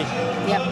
That's an incredible statistic. 1 in 3 women in the world suffers from violence. Yep, it's a scary statistic, and a lot of people, when they hear that, they think that can't be right. And you know, that's the aim of this, is to really showcase what is happening out there and try and make an impact in that. Now these defensive techniques we see are just examples, aren't they, of what possibly can be done. Yeah, in the seminars we teach, you know, like very, very simple skills that anyone can learn, because self-defense isn't, you know, it's not aesthetically pleasing, it's not going to look fantastic, but it's the essential fight or flight like actions that you're wanting to teach people, and that's the basic level of what we're trying to do with the Guardian Girls project, is teach the little things that if you were unfortunately to ever be in a situation, you can make the right decision. And that right decision may not have anything to do with physical contact, as you see here, just simply running away. Absolutely, and that, like, rather than getting into a situation, if you come to these seminars, you learn some things, and sometimes it's just making that decision to never be in that situation in the first place, and if that's what they take away from that, and then that's absolutely phenomenal. And the take-up has been really strong. Yeah, really.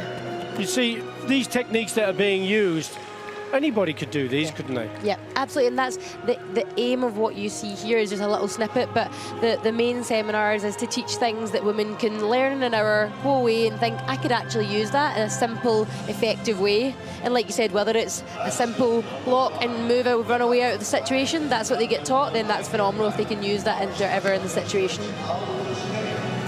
And all of this would go to help females to feel more confident, to make the right decisions. Yeah. Or maybe that lane is a bit too dark, I shan't go down there. That's self-defense in itself, isn't it? That is self-defense. I think that's what sometimes people miss. They think that self-defense has to be learning specific techniques that are fancy and kicking people in the head, and it's not. Real self-defense is, like you said, making that right choice, whether to go down a dark alley on your own or whether to stay with friends, or sometimes just the little decisions that really can make a massive impact.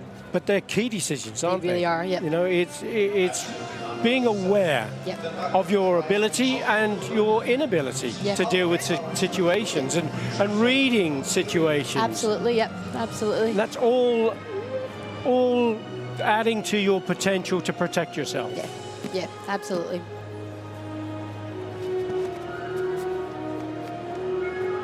Action number 8. Kata tries to struggle with an out escape.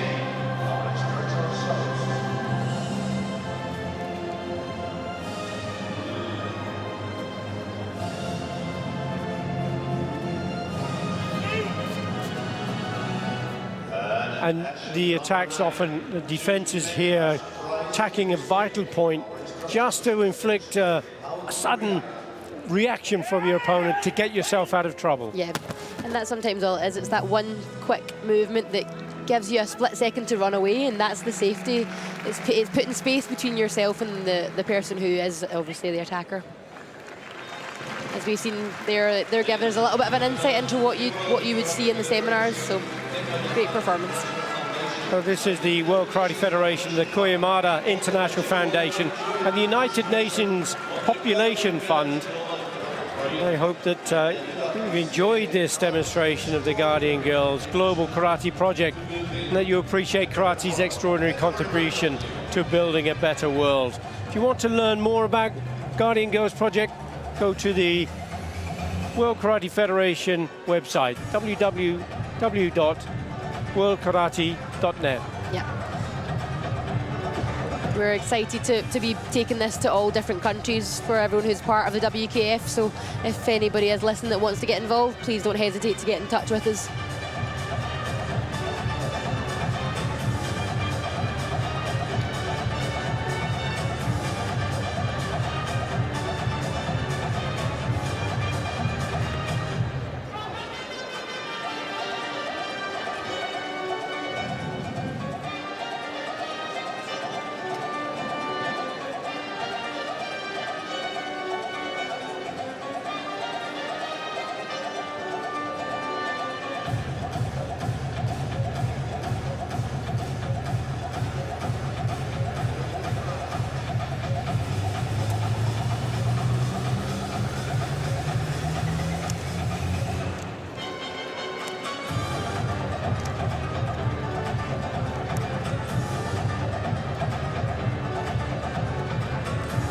with the WKF Global Project, the Guardian Girls Global Project having been completed, we'll be coming back to the tatami shortly for our next event, which will be the Team Female Kata World Championship Final.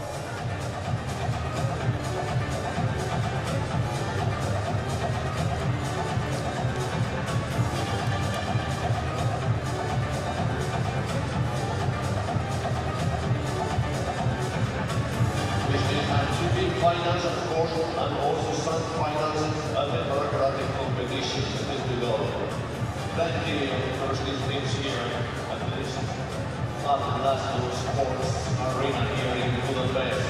And of course, remember, we have and over presentation is created by Budapest. Say hello to the new host of the World Champion.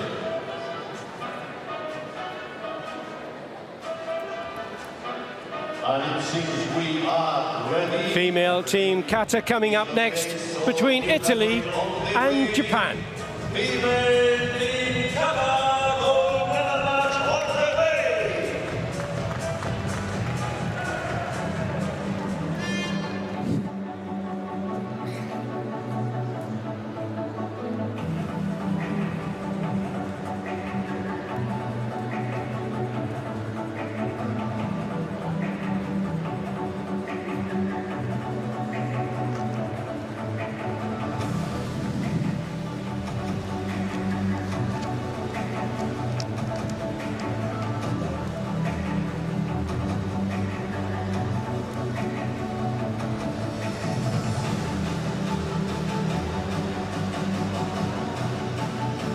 See the team of referees line up. Jelena Petrovic from Serbia, closest to the camera, the chief judge for the panel.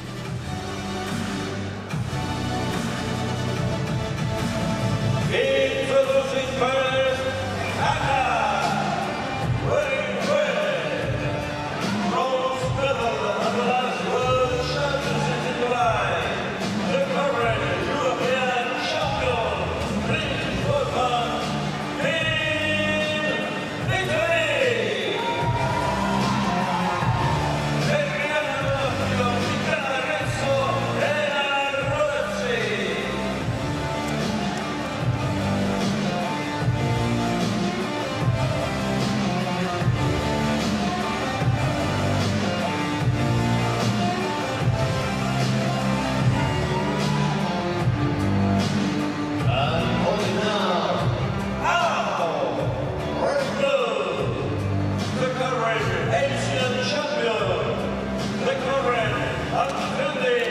Champion of the world, Team Japan!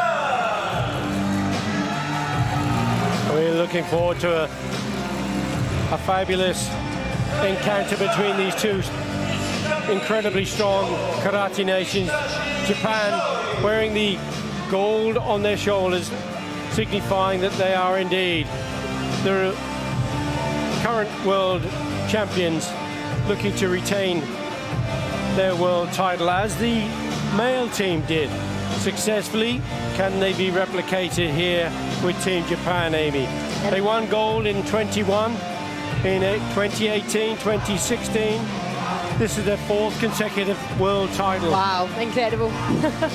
That's what they're hoping for. Yep. Can they replicate the success of the men? The male team earlier on. Yep. Italy were bronze medalists in 2018 and 2021, 2014 and 2016. They were silver medalists in Paris in 2012.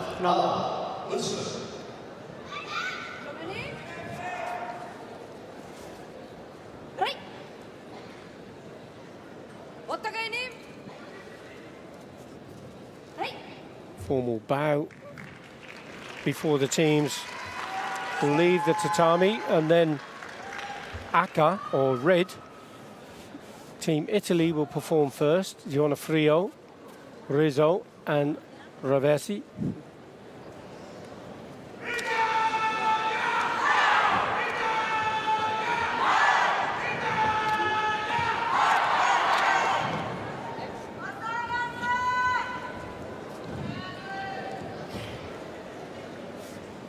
So the choice of Kata from Team Italy is Ohan.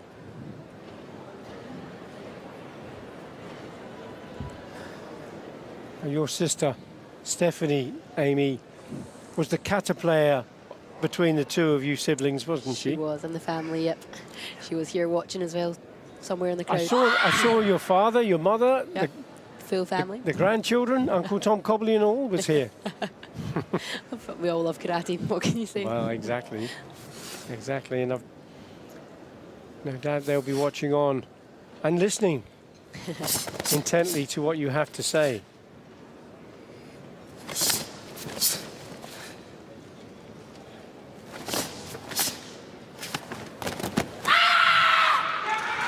Brilliant opening sequence here from Team Italy. The synchronization.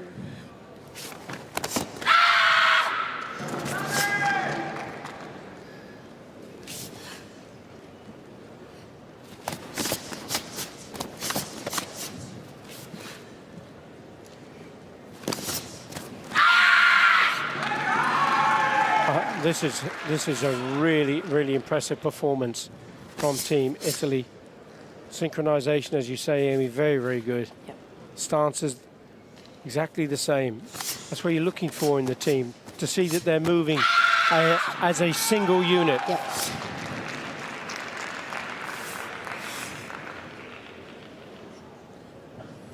The foot position, the hand position, everything as one.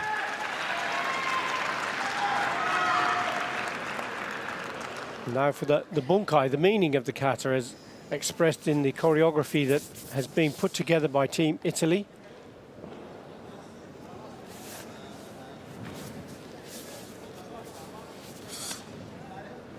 And what are you hoping to see from this performance? Realism? Same, yeah, I think like a lot of action going on already. Like that, you can see, like, just, I love when it's like that high energy, high pace combinations, and then you see them settling back down and it's like going again. It's incredible.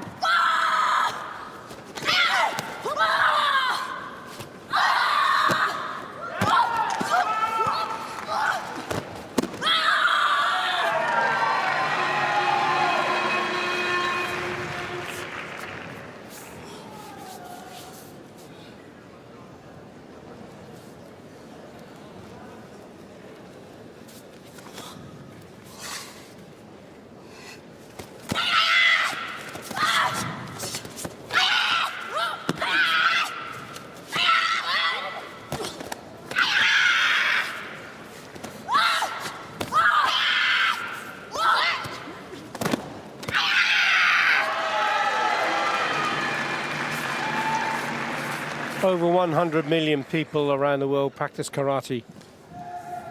Not all of them are in the sport element, many in traditional, the martial arts, and I would say the vast majority recreational. Yep, for health, for health, passion. for fitness, for passion. Yep.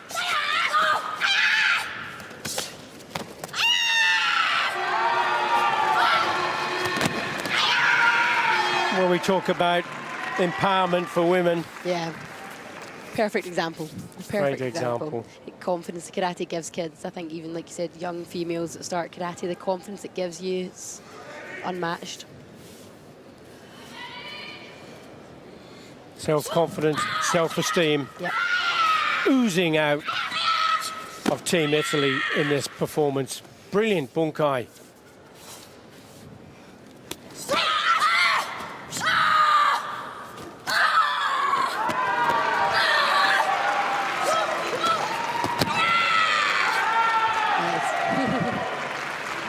Considering the hours and hours and months and years of training to get to this standard and to fine-tune Yep.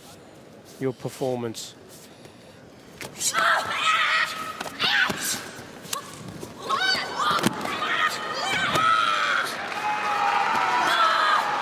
So well tuned, isn't it? Wow. Oh. Wow. And once more, we're seeing all the players taking their important role. Yep. Like you said, it's that team environment. It's so nice to see them all I switching in. think so, because it is a team event. Yep. Yeah. And you might have a star, Yeah, but that's the star. yeah, but they need to gel for it to be a team, to work Of course perfectly. it So does. yeah, absolutely.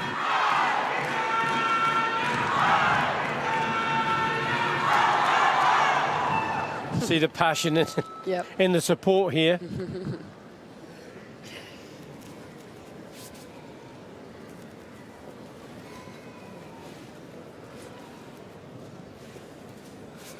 Team Italy, yet to become world champions. They've been silver medalists. They've been bronze medalists on a number of occasions. Has the coach done enough? Is she She pleased looks with the proud. performance? She looks very, very Happy. focused, that's for sure. Yep. And now, Team Japan. Their choice of kata, Ansu.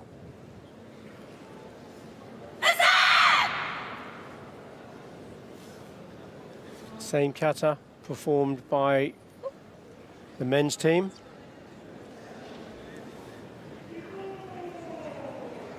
And if you are less familiar with kata, during the rounds they have to do a different kata each round. They don't have to perform the bunkai. That only occurs in the medal bouts.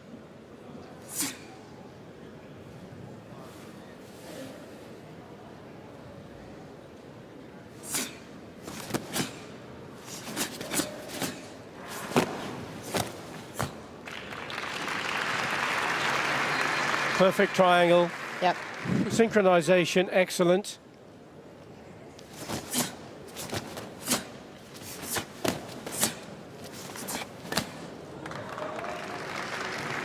See the gold on the shoulders of the team, signifying that they are the world champions. Can they retain the title? Can they carry that gold embroidery for another year? Fourth time in succession they're looking for.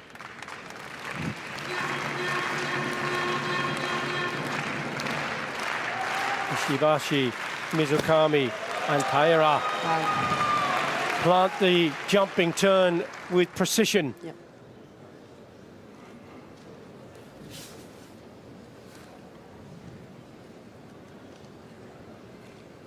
Watch for the turn.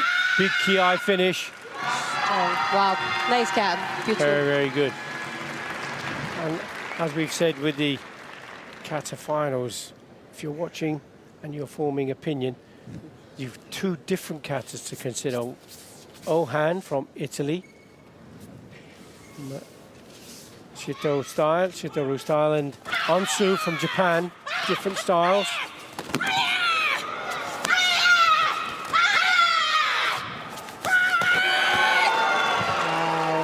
Wow.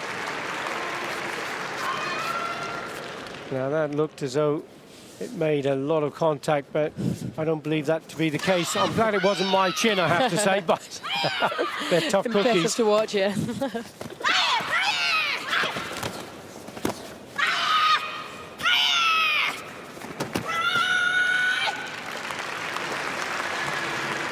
Such a technical performance. So technical. Every So technique precise. Yep, I was going to say the exact same. So precise with everything, and they have to be with that fast moving. There's, three people there. It's incredible.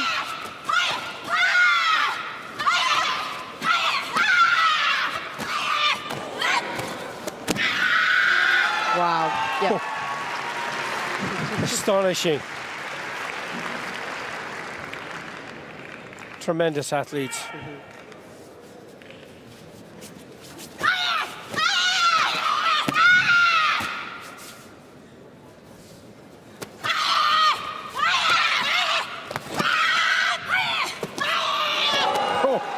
Wow.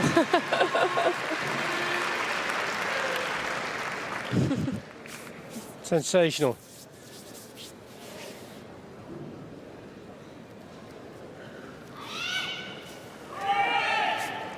And to come up with different techniques. Yep. You can hear the oohs and ahs from the audience here in the Pap Laszlo Sports Arena in Budapest, Hungary.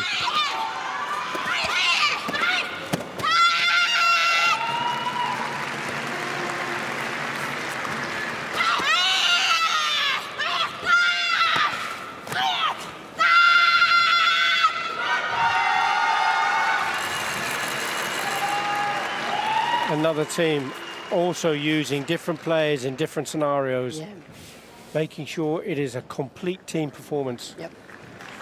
What a performance. Great bunkai. Great. Yep. Crowd loved it. But what about our viewers from wherever you are in the world? How did you feel about these two performances of Kata? Ohan from Team Italy and Ansu from Team Japan. Comes to your moment to choose. Would you go for red or blue? Would you make Italy or Japan the world champions?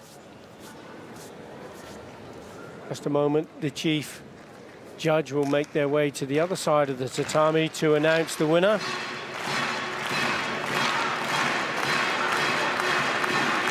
Teams awaiting their fate. Which one will become world champions? Will it be Japan? Will it be Italy?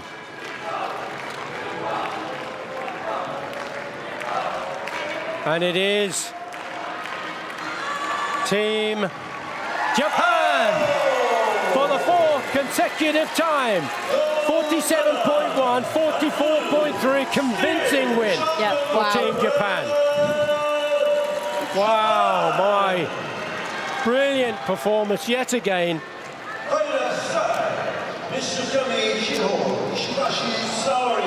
Sensational. Phenomenal.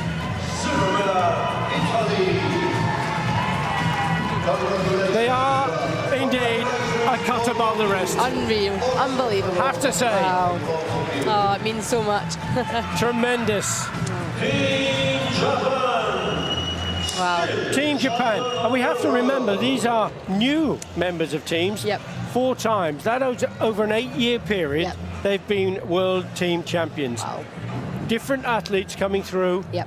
It just demonstrates just how deep the quality of the athletes are in Japan. Absolutely.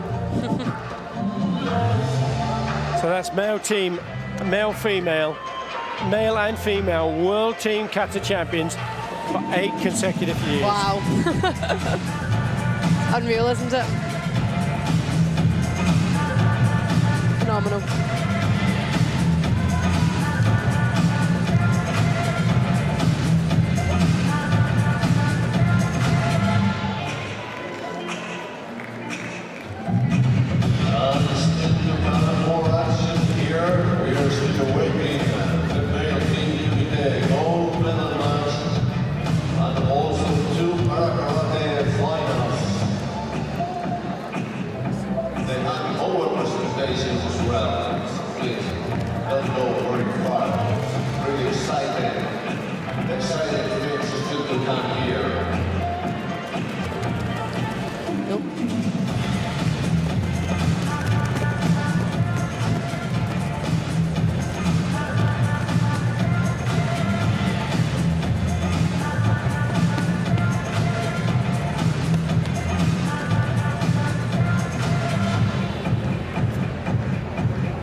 Coming up next, the male team Kumite World Final between Egypt and Jordan.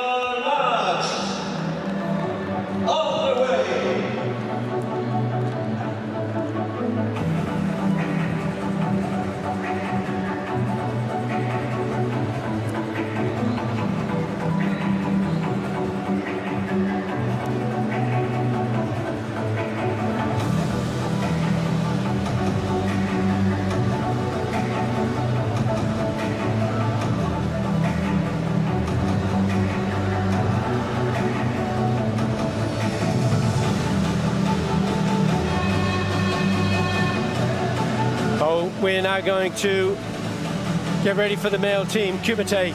And Amy, to say bye-bye and thank you so much once more for all your expertise. Thank you. It's been a pleasure to be here with you again. We're going to be changing commentators again and be with you in just a second.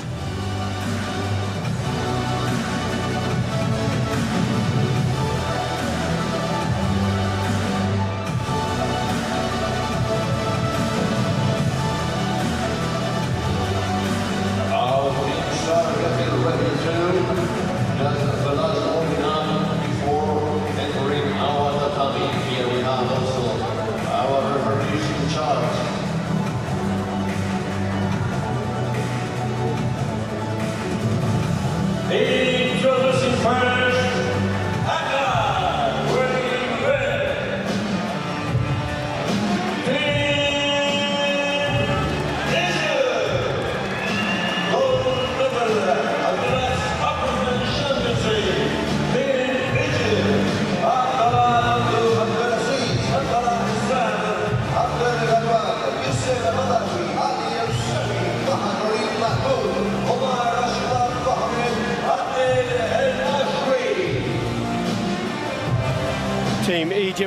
making their way to the ring to get ready. Team Egypt, bronze medalists in 2012, 2010 and 28.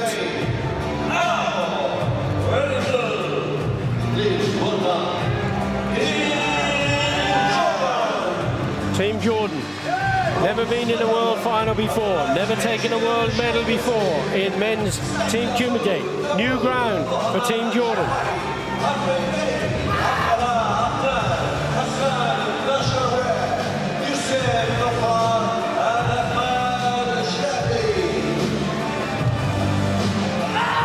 But they did a really great job in the elimination, the Jordan. I was surprised. They had always good individuals, but as a team, they was really strong. Exactly, they were. And forgive me, just to introduce to everybody our new commentator, who's replacing Amy Connell, Dominic Sigilo, former international competitor in both Kata and Kumite for Switzerland, and a member of the World Karate Federation Technical Commission. Dominic, as you were saying, Jordan has taken a massive step, a massive leap forward, haven't they? Yeah, I was really surprised. As a team, really strong.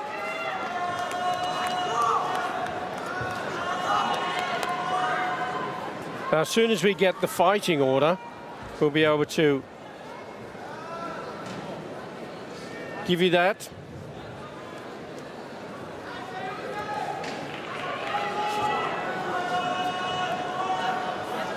Now, the teams are lining up, and as you see from above, the referee's taking that list of names, and that's kept a closely guarded secret until the last few seconds. The athletes don't know who they will be facing in these 5 bouts, and until the teams stand in their correct positions, number 1 fighter will be furthest away from the referee, and only now do they realize who their opposition might be.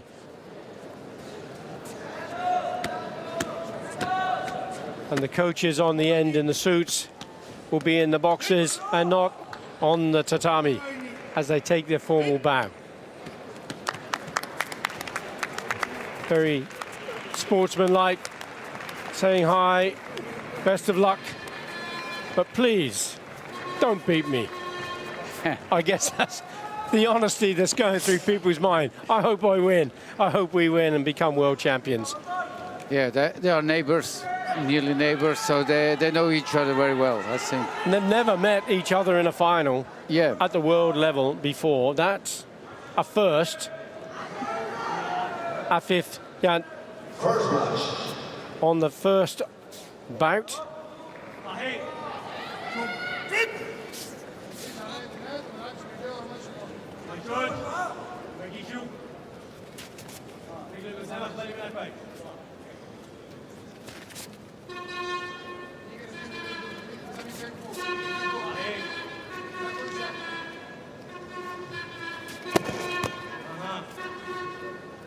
That quiet kind of start that we've become accustomed to.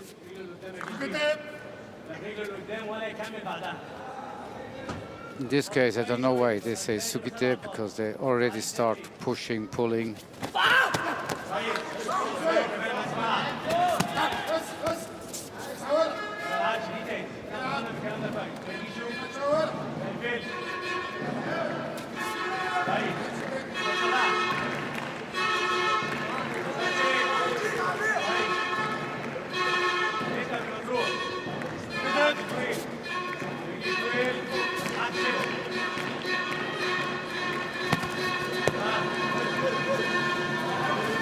A very strong fighter. Oh, Joseph Badawi. He's wearing the red colours for Egypt.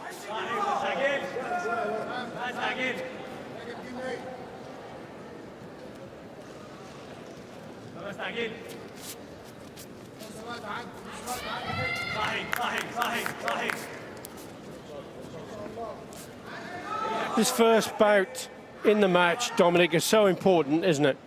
Yeah, it gives direction where they have to go after this. And okay, you can take some risk in one side, and the other side is when you lead after the first match, you have a big advantage. But it can change. We saw that with the French on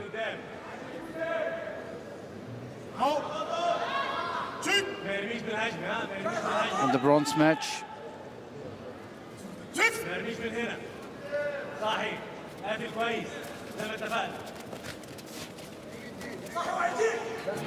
Oh, there's an attack there from Badawi. That's the kick to the body.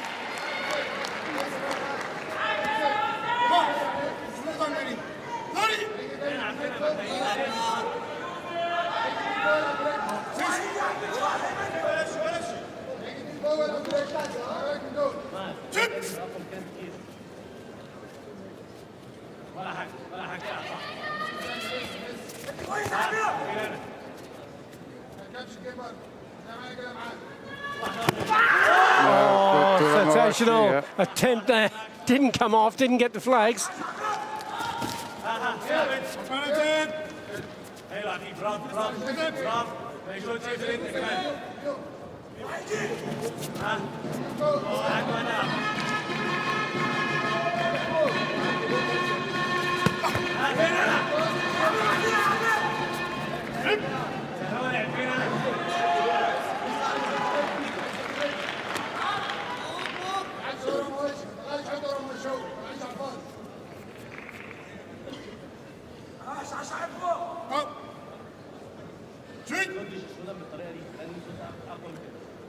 There's another warning. That's 2 yellow for Egypt, 1 for Jordan.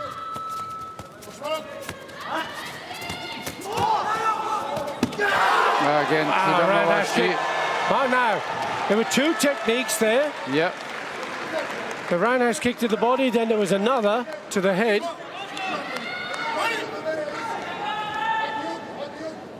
But it was the kick to the body that gets the score.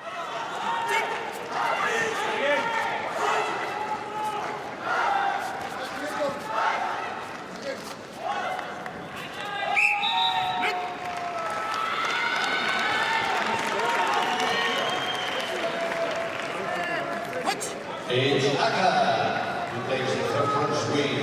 4-0 was the score. Very important win there for Egypt, setting the stall out. There's that strong kick to the body. Just in between the 2 arms, so it was perfect.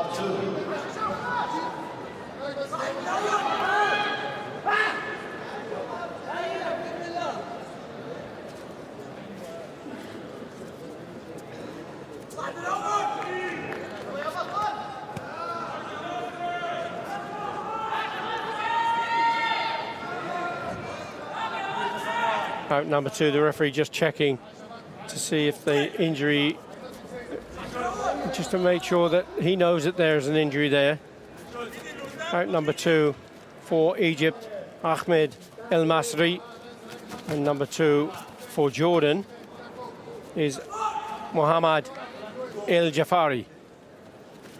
Nice The hooking counter. kick came up, but they just passed, seemed to go past a little bit though, Dominic, didn't it?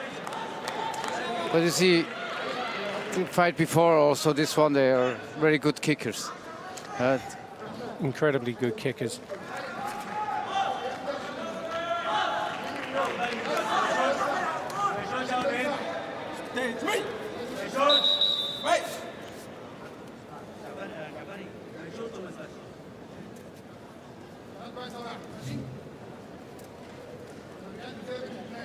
There's a whistle from the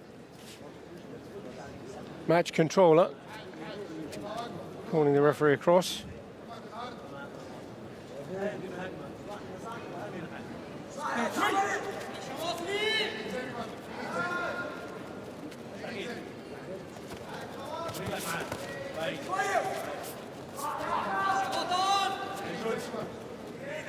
Again, a bit the same situation like before. The Jordan is pushing. And the Egyptian will try to get the counter.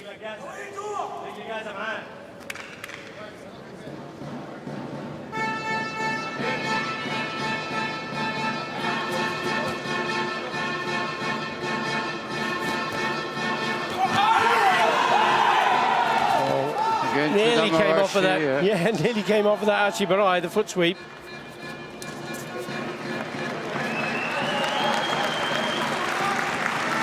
That was good. He didn't interrupt the fight. That's very good. So let them go on. Yeah, go on. That was a good move. Yeah. So you don't break the rhythm. Zami. Very, very Perfect good. timing, yeah. Mohamed Al-Jafari. Bringing in that score. That's the first, and that will be a Yuko.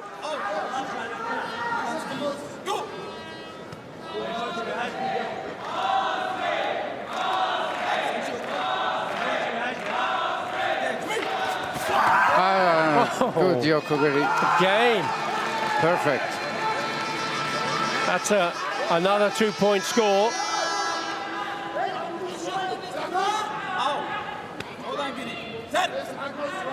Important second bout here.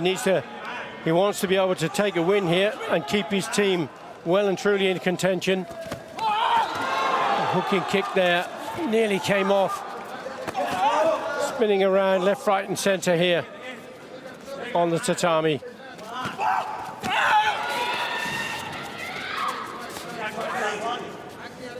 Oh, double kick. The video review request from the coach of Egypt. Was nice, but I'm not sure if he was in. Just passed in front.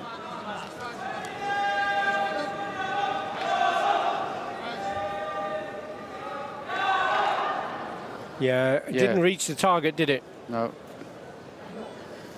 It touched a bit, but not.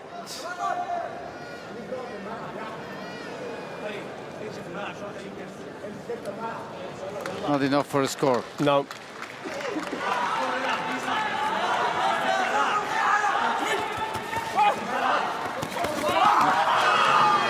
I tell you, Dominic, the speed of these athletes, incredible. Yeah. In particular, from Mohamed Al-Jafari of Jordan.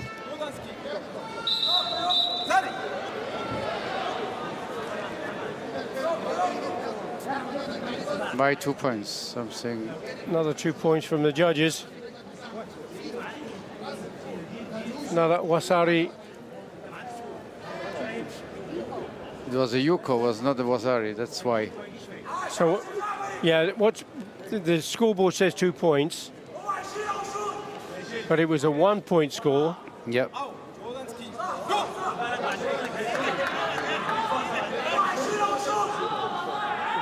Now we're looking 4 points to 0. Wow, Front hand this is a punch good this counter, time. yeah. That was good timing, wasn't it, Dominic? Yeah, perfect.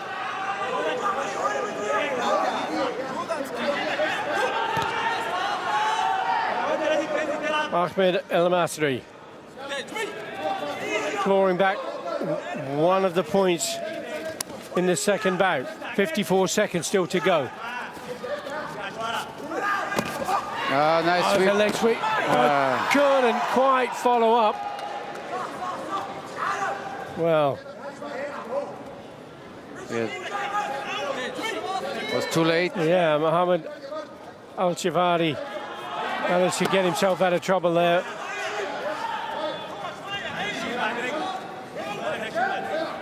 Al-Masri still hunting him down. Al-Jafari just lifting that front leg into the last 30 seconds.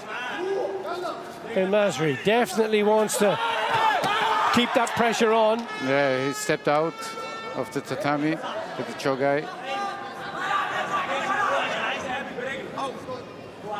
Oh, Al-Jafari getting himself a yellow warning, a chewy. Still has the senchu and 4 points. A kick round the back. Again. Oh, that was good, wasn't it, Dominic? Yeah, perfect. Great timing.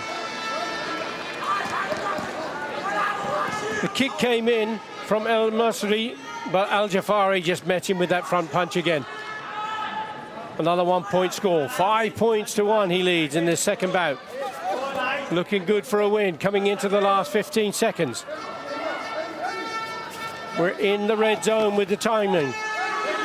El Masri still putting on so much pressure on. Spinning kicks coming left, right. There's a takedown. Oh, just could not finish.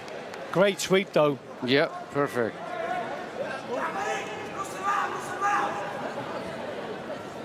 The video review request from the coach of Jordan. It's more tactical. Yeah, with the clock is on the graphics is 0:00, but on the scoreboard there's 0.1 of a second left. Now let's see, is the video review going to be accepted or rejected? There's the kick. Yeah, but it passed over the head. It was very close there, wasn't it? Yeah. Just before the leg sweep came in, there was a kick over the head. And of course the coach really wants as many points as he can because that will Moashi. But it was 0.1, there just wasn't time for it to score as the clock went from red to white. 5 points to 1. Now, that levels the score on wins. Overall, we have 1 win each. 1 win each. Egypt at the moment with 5 points overall. Yeah, 5-5.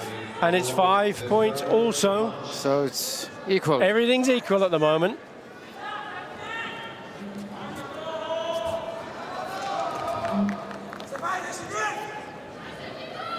Ahmed Shidid now for Jordan.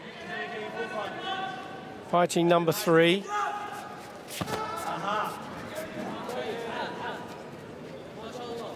Fighting number 3 for Egypt. Tarek Mahmoud.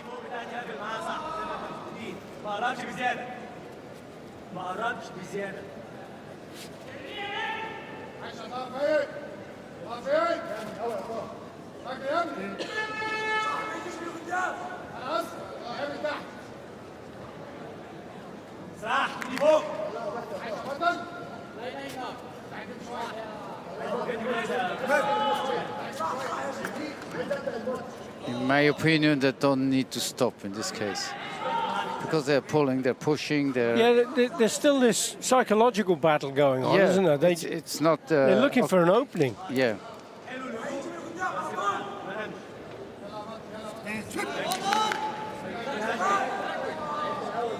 The fighters, of course, they like to entertain, but they're looking to score, and they don't want to jeopardize a world title to satisfy entertainment. Oh, nice. My word! Now, that was sensational. Sensational. He caught the leg and then put in that Ashibarai against Mahmoud, and Shah did. Perfect 3-point score.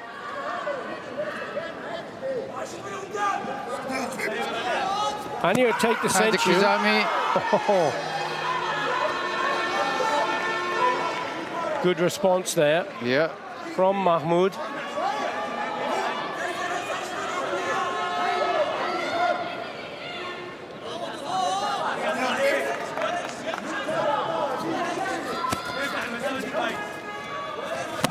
Again, Kizami, but this time distance was not enough.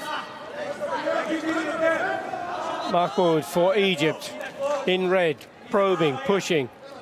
Shadid leading 3 points to 1. Shadid coming back after the attack from Mahmoud very successfully with another 1 point Yuko score.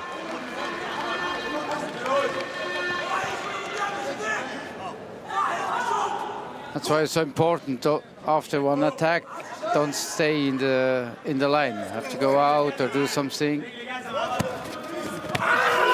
You see the scores now on the graphic. 4 points in round 1. In round 2, 1 point against 5.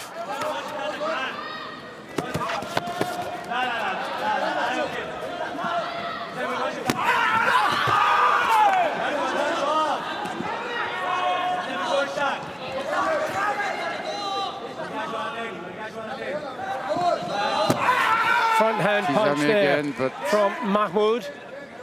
too far away.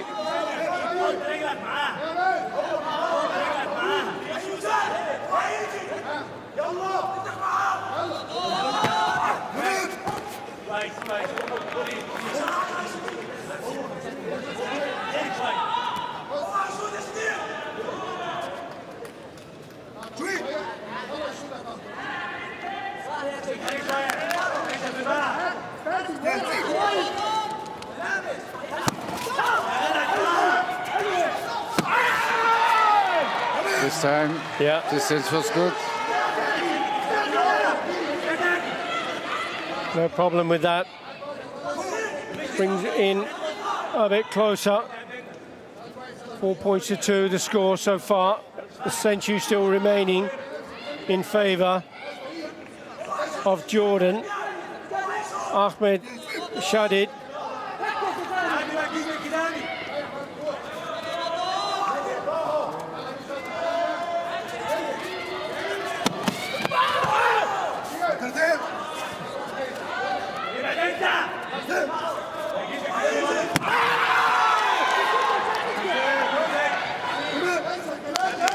It looks like Mahmoud has got a problem with his leg. He's not laying prone on the floor, so the referee hasn't started a 10-second count.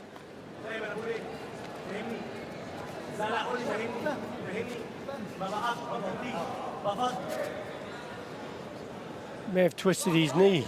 That's what it looked like. Yep.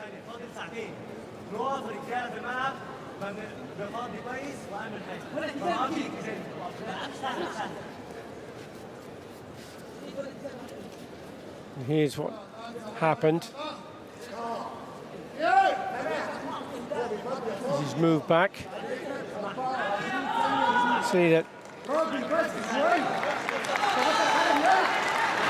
there may have been an injury to the knee joint prior.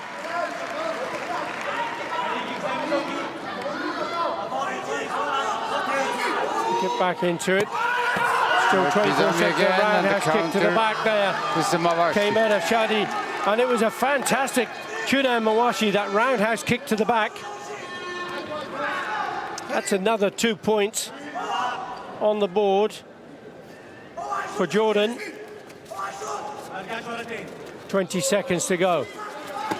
Again, the kick came out. Didn't quite come off this time, but there is a video review from the coach of Shadid.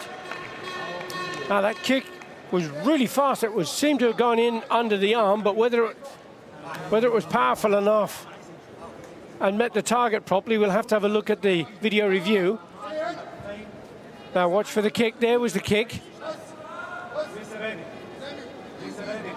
Was it deep enough? Yeah, for me, should be good, yeah. Just on the solar plexus is good.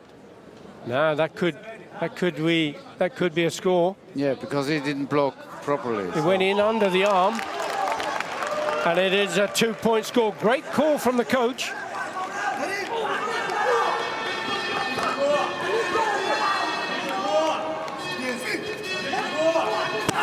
Front hand punch again from Egypt. Mahmoud punching him down. 4 seconds to go. Into the last couple of seconds. There was another as an Ashibra. It went to that knee joint. And the leg sweep seemed a bit high that time. But there is an injury, so although it's resulted with this situation, it depends on the circumstance of that injury. There's only 0.1 of a second left on the scoreboard. Graphic shows 0 0-0, but on the scoreboard there is 0.1 of a second that remains. So the match is still in play. And very sportingly, Tariq Mahmoud has come back on the tatami and clearly unable to continue. 8-2 the result.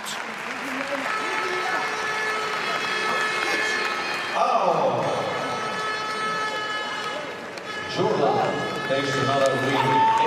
8-2 was the score, and now Jordan is leading 2-1 overall. And now the score is Jordan with 2 wins, Egypt with 1. Abdel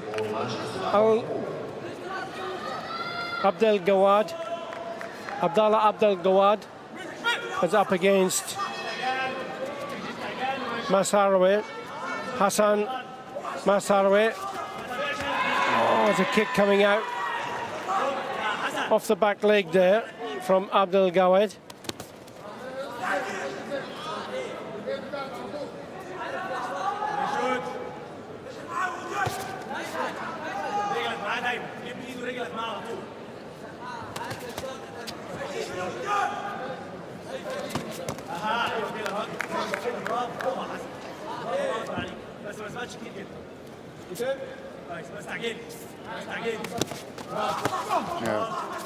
Hooking kick going up there. Didn't quite have the range. Are we going into pushing as much pressure against Abdel Gawad? See if you can force him off the tatami. Masarawi retaining. There's the scores on the screen. 4-0 first round, second round 5-1 to Jordan. The last third round 8 points to 2. So we have 2 wins so far for Team Jordan. They win this match, they take the world crown. This is a must win or at least draw. Must win or draw for Egypt to go into the 5th match. Yeah, it's a difficult situation. He has to, if you take too many risks, so they're gonna lose.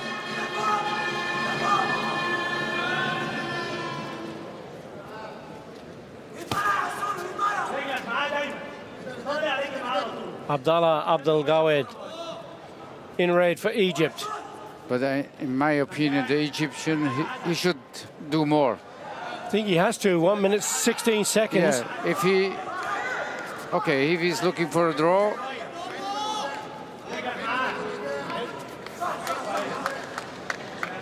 And when we look at the points scored against the two, 13 points have been scored by Jordan against 7 points scored from Egypt, so he needs points as well.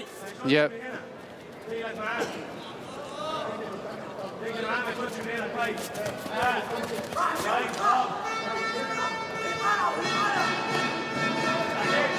In the last minute of the 4th bout.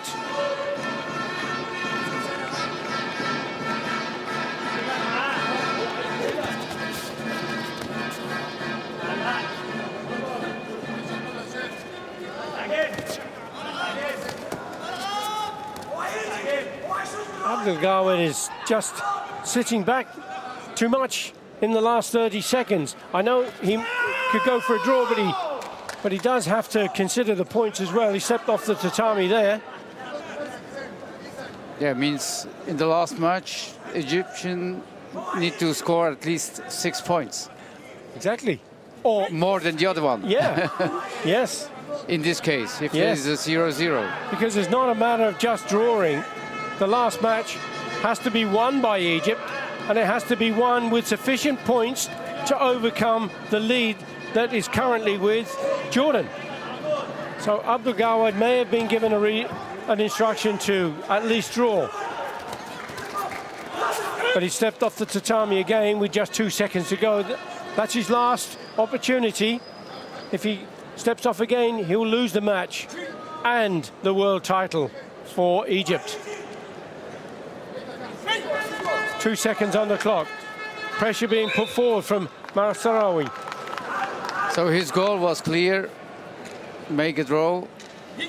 So they're looking forward to the last match. Egyptians have to be sure that they will win clearly. Yep. Into match 5. We're now going to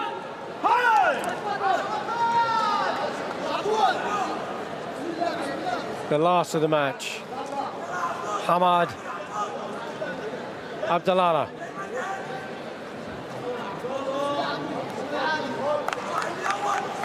Abdallah wearing the blue colours for Egypt. Abdelaziz for Egypt, sorry. Abdallah Hamad for Jordan. The Egyptian is a fighter with a lot of experience. Tremendous experience. Yeah. And I think that was the goal from the last match, to say, okay, Simply we do to go for put a all draw. on the last.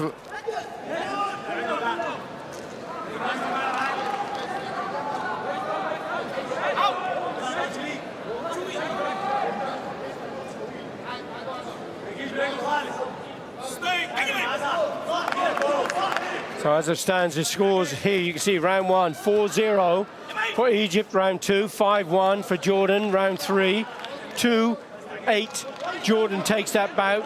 A draw in round 4, all on this last match. It's a must-win for Egypt and a must-win big for Egypt, because at the moment we see that Jordan has 13 points and Egypt just 7. These are 2 points. 2 judges going for a 1-point score. That's the second of the points. Yeah, to win, Abdelaziz. they need 7 scores difference. Yeah, for Egypt. That's a big, big call. It's within his capability, mind.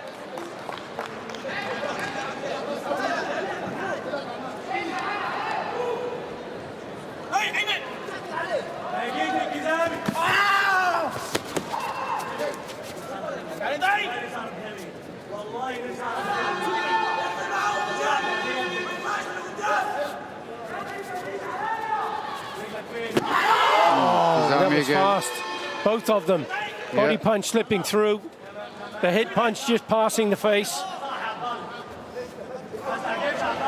Abdelaziz still hunting down his prey. Hamad trying to stay close as he can. He knows that he can lose the bout, but he must not lose with a big score. Still just under 2 minutes on the clock. Kizami again. The longer reach of Abdallah Abdelaziz. Gets another point. Another 3 to get the draw. Yes. And he has the century that'll take the win.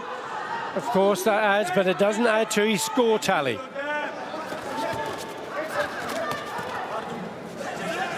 Still a minute 43. Pressure being brought to bear now, very much so, on the last fighter of Jordan, Abdallah Hamad. Just Abdallah Abdelaziz just taking stock again now. How can I get a 2 or a 3 point score? I can keep edging away with 1 point. That was a clever turn out of danger there from Hamad.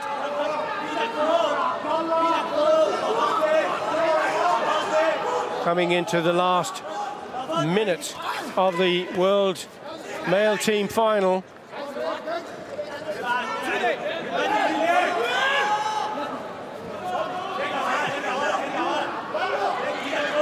Abdelaziz just building up for another onslaught. This time, Hamad takes in the point. That's a crucial point from Abdallah Hamad. Now, that brings him onto the scoreboard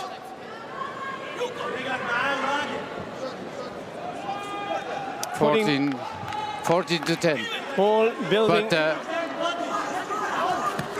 still 45 seconds to go. yeah, Ahmed staying really tight now, trying to close down the distance, and frustrating if he can. The onslaught from Abdelaziz. Video review requests from the coach of Jordan.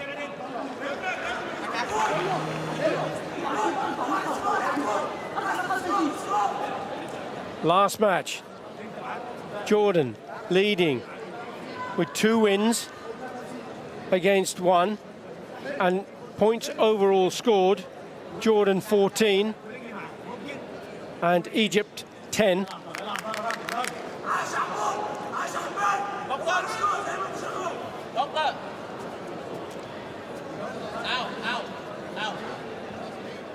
Is this a score? There's the front hand punch there is. from Hamad. Looks like he's out. He passed on the side.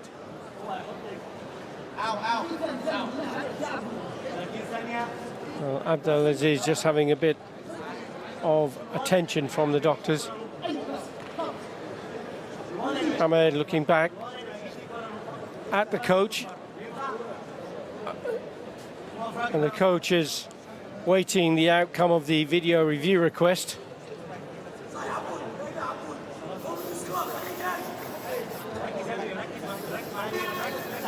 "31 seconds still to go. 2 wins to 1 in favour of Jordan. The 4th match was a draw, a 0-0 draw. And he needs 4 points. Jordan leading with 14 points to 10. 4 points required from Egypt's Abdelaziz. For a draw. And there's no, for a draw, yes. And then it would take it into an extra match. Abdelaziz comes over the top into the last 25 seconds.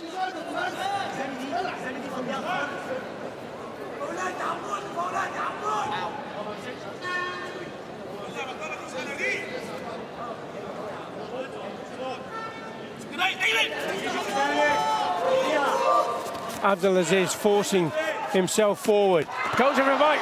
Can he get the score? Now, as far as the coach is concerned, he did. The video review request. The judges didn't go for it. And the referee is penalising Abdelaziz for holding on with 2 hands, which he cannot do. Now, the coach won't lose the card. The video review won't go ahead. Abdelaziz, last 15 seconds now. Ahmed holding on. This time, the coach of Egypt goes for a video review.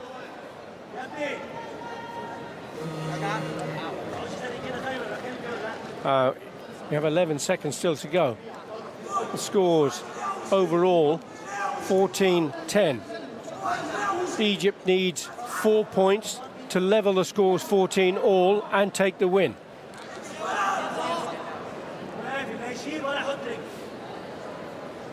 Kizami.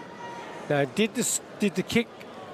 No, and Score. Kizami passed on the side. So two of the punches are either too far away or missed, not accepted. So the card has gone into the last 10 seconds of the match. Abdelaziz pushing forward. Ahmed trying his best to hold on, staying in close. Referee calling Wakarete. Ahmed's going to be careful here. He could be accused of pushing.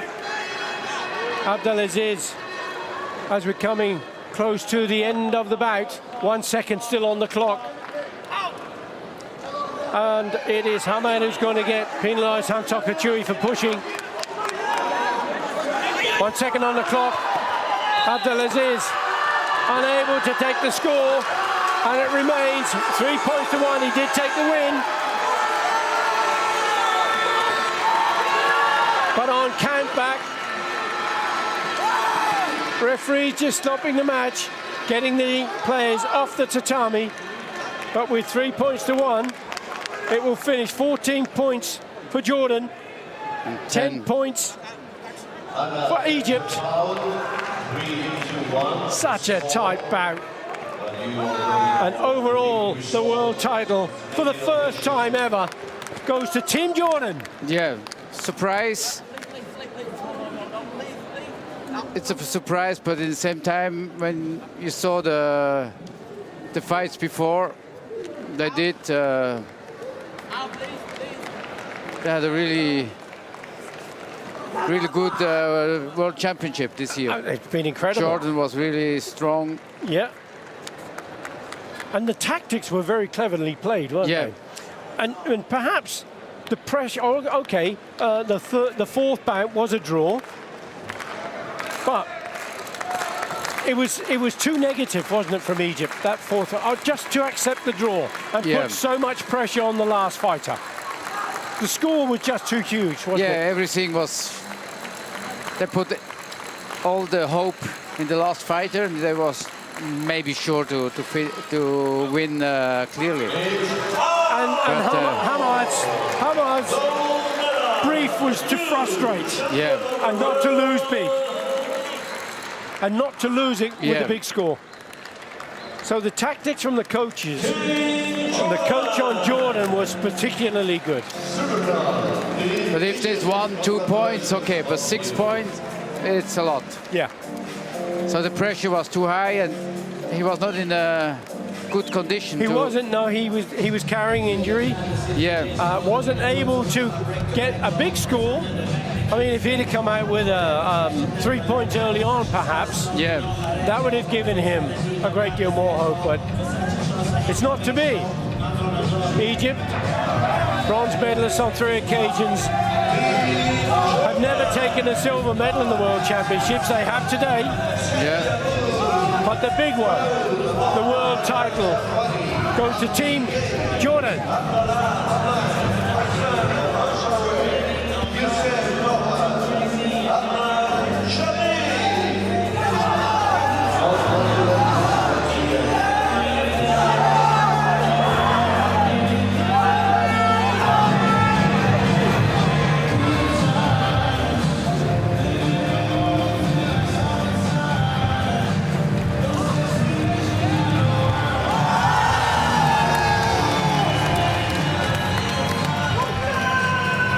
Brilliant performance.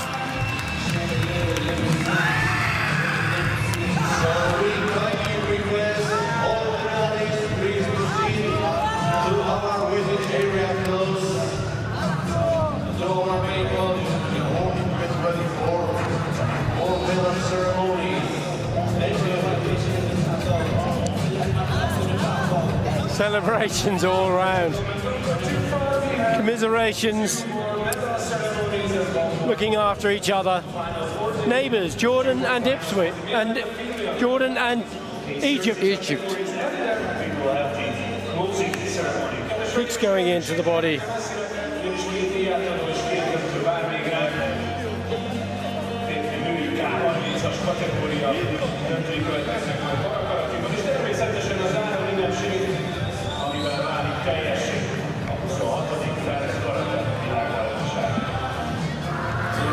That was a fantastic sweep.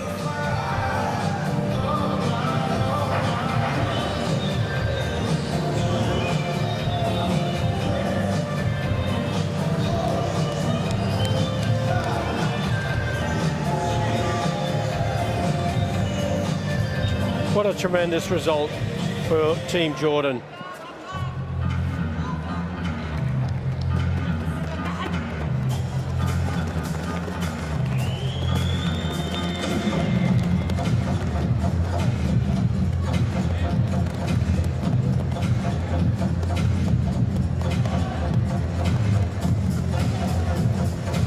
Mohammed Osman, the coach of Team Jordan, consoling his compatriot from Egypt. Osman being thrown into the air by his team. What a sensational tactical performance from the coach and his team. of the female team Kata. You need also the people who can do it, what you ask. Exactly. Ahmed Ibrahim Magdi, the coach of Egypt, well, he has to take consolation in the fact that they do have a world team silver.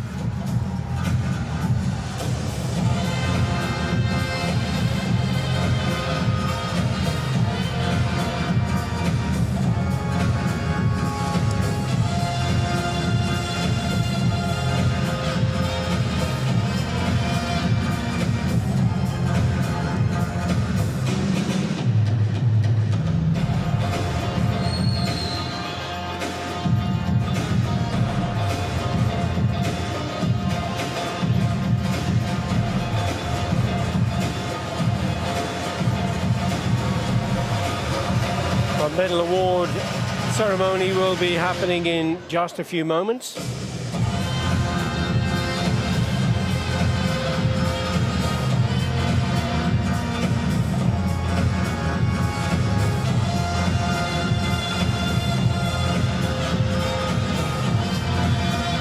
It's been some exciting bouts, haven't in the whole of the World Championship finals and bronze medal bouts and the individuals and round robin. It's been an incredible World Championships, hasn't it, Dominic?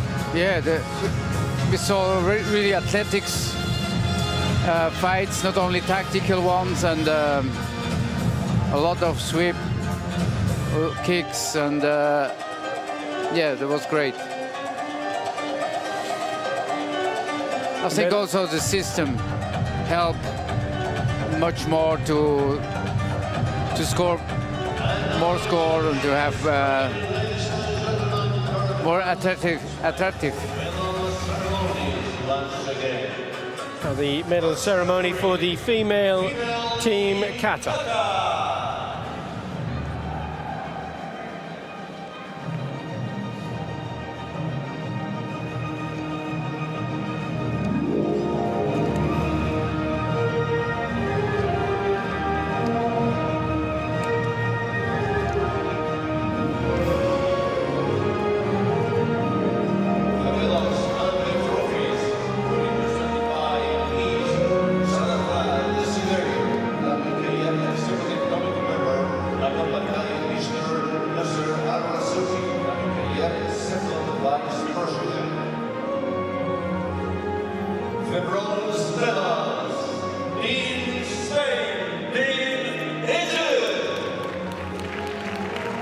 Bronze medals going to Team Spain and Team Egypt. Spain defeating Morocco with their performance of Anan. Team Egypt defeating Turkey with their performance of Ansu.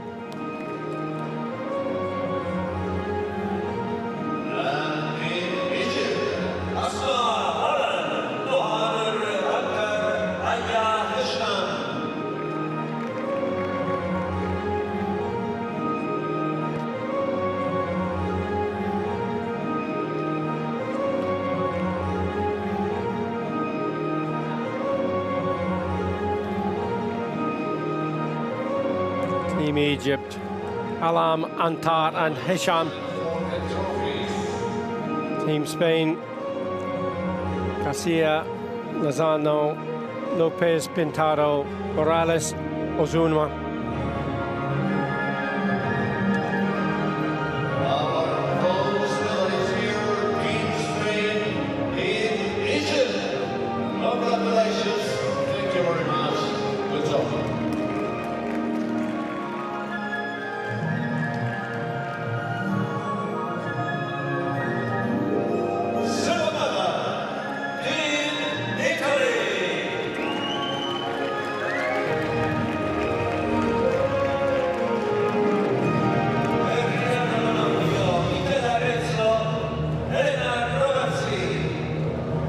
Team Italy taking that well-earned silver medal,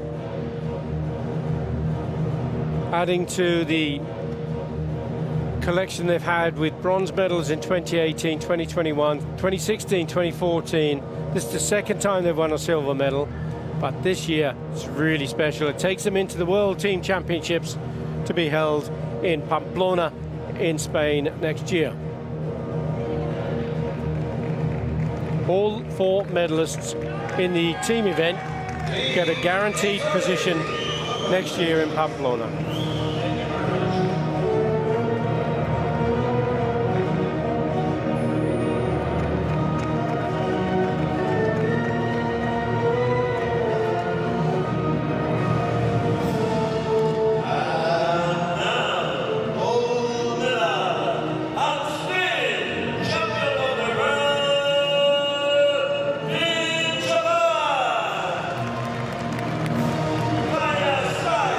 Sensational performance from Team Japan. Been in the World Finals of the World Championships 7 times in the last 10 years. And 4 of them have become world champions consecutively. What a powerhouse of the sport of karate Japan are.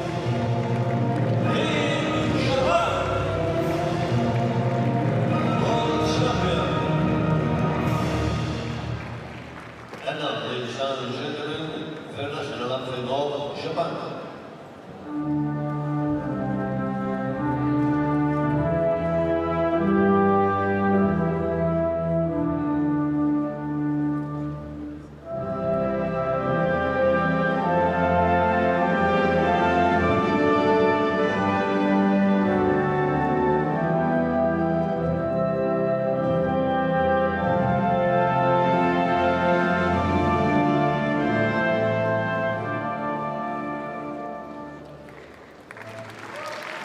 Congratulations. Thank you very much. Super young.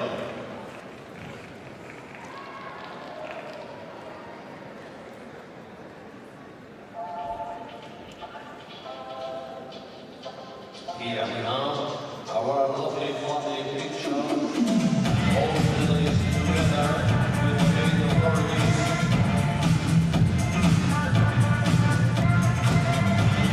Your medalists for the female team, Kata.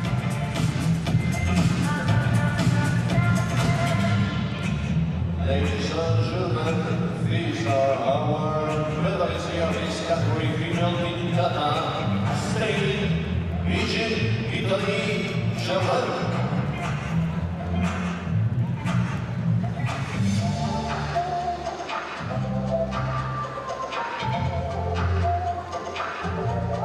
Thank you very much. Congratulations, all of you. Wonderful job.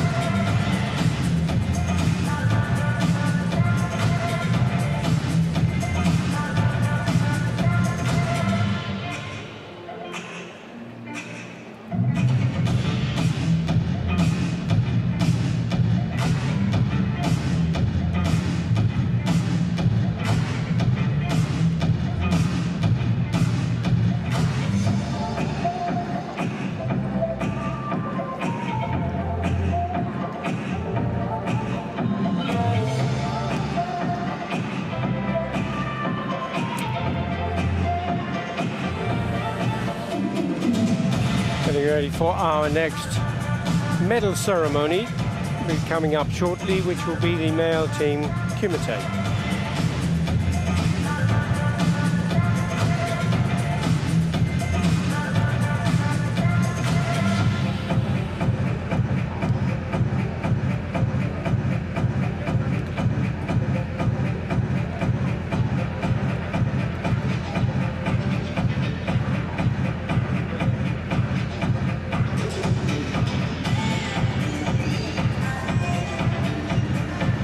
And we are ready for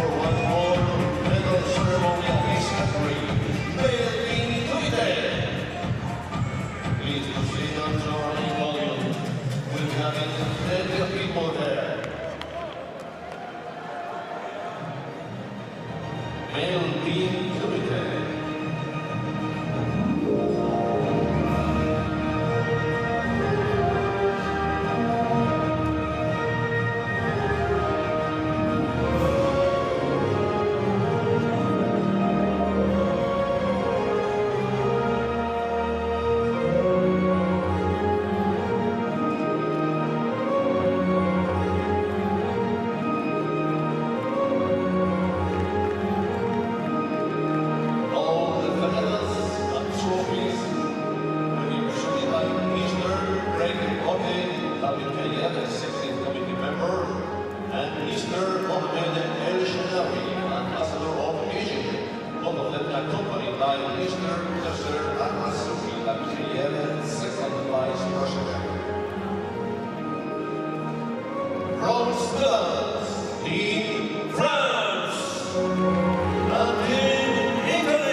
Medals being presented by the president of the Canadian Karate Federation and WKF EC member, Mr. Craig Volke.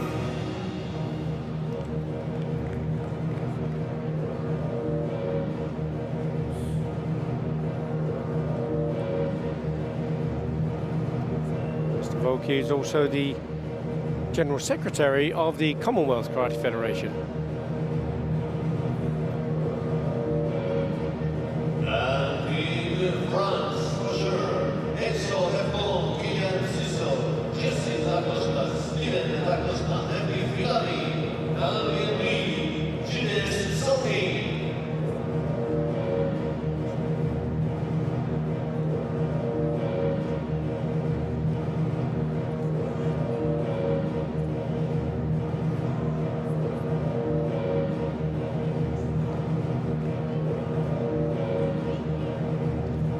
Stephen DaCosta, Olympic champion, double world champion, individual.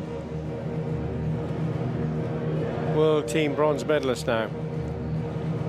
Next year that changes because the teams will be competing only in Pamplona in the team event. Dominic, that must have an impact, mustn't it? Having competed for so many days and then going into a team event, having won the individuals and then I think that new format is going to be a very positive change. I hope so, yeah. In that respect. For the aspect of injury.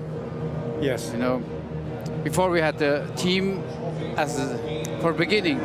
And then many times we missed one in the individual.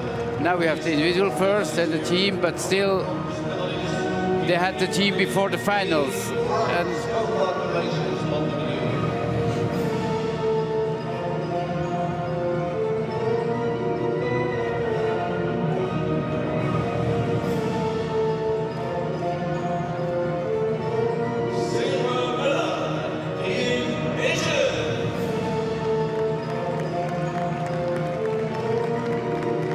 I think the biggest disadvantage is the budget for the national teams, because not a world championship.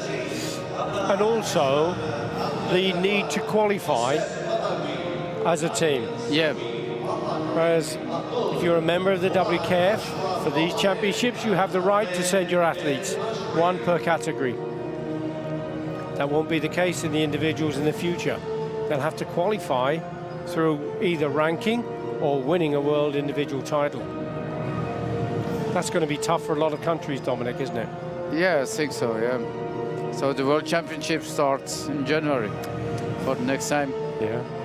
And it will be important through the Karate 1A series, Karate 1 Premier League, to amass ranking points. because the points will also give you access to the World Championships. That's it, yeah.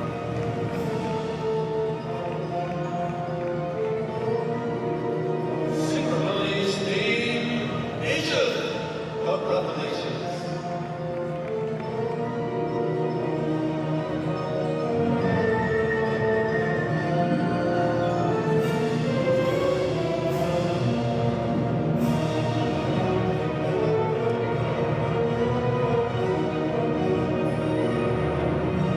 And now, ladies and gentlemen, the gold medal and blue champion of the world, Team Jordan. World champions. Team Jordan, the first time that they've had a world medal, and it is the big one. And it's a big one, yes. World champions. They'll go down in history, this team from Jordan.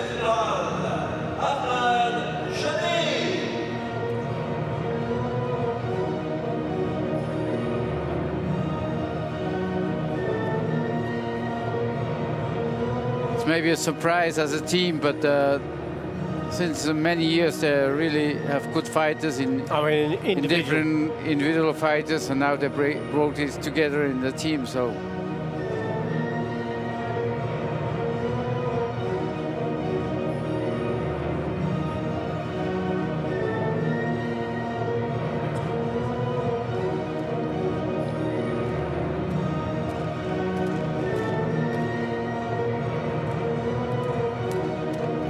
two medals, look.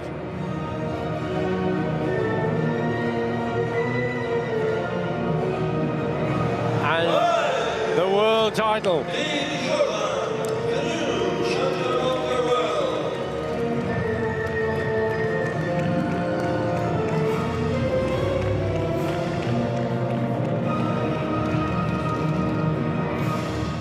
Ladies and gentlemen, Federation of Jordan.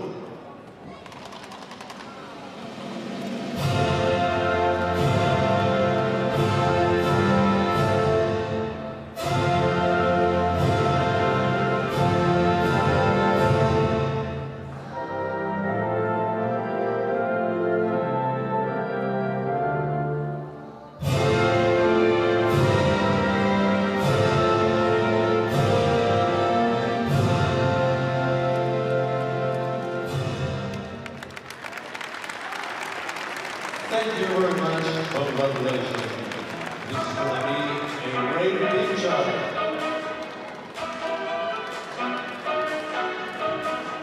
Nearly 30 broadcasts on the same podium. 28.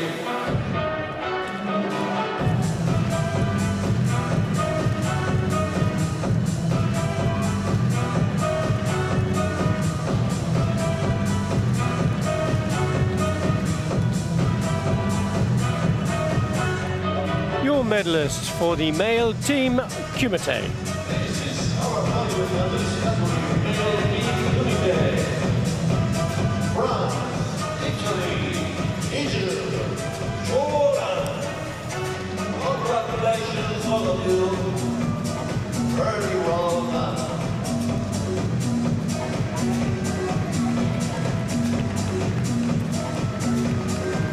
Team Jordan taking the plaudits and the coach getting the medals.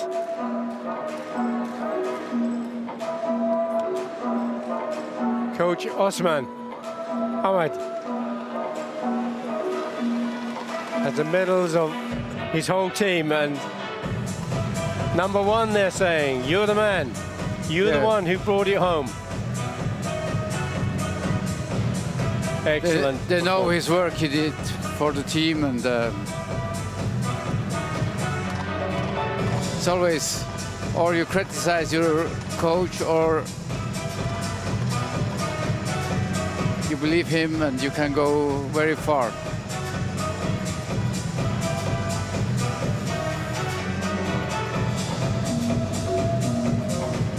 Oh, We are going to be continuing in just a moment with para karate. So I'd like to say thank you very much indeed, Dominic Sigelo, once more for sharing your expertise. And until next time, we're going to have to say goodbye to you, my friend, and we're going to be changing commentators and bringing in a real expert, not that you're not, but for para karate. Thank you, Dominic. And bye-bye. And see you later.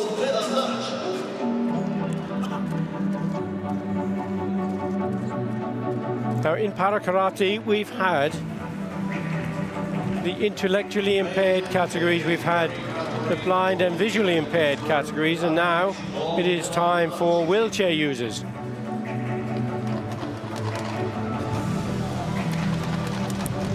And just getting the headset on and in place, I'd like to introduce to you our next co-commentator, and it is Tatiana Augustovicheva. Tatiana, welcome again. Hello, good evening. Now we've had the other disciplines. Now we're looking at the K30 division in wheelchair users. So you can tell us all about what to expect.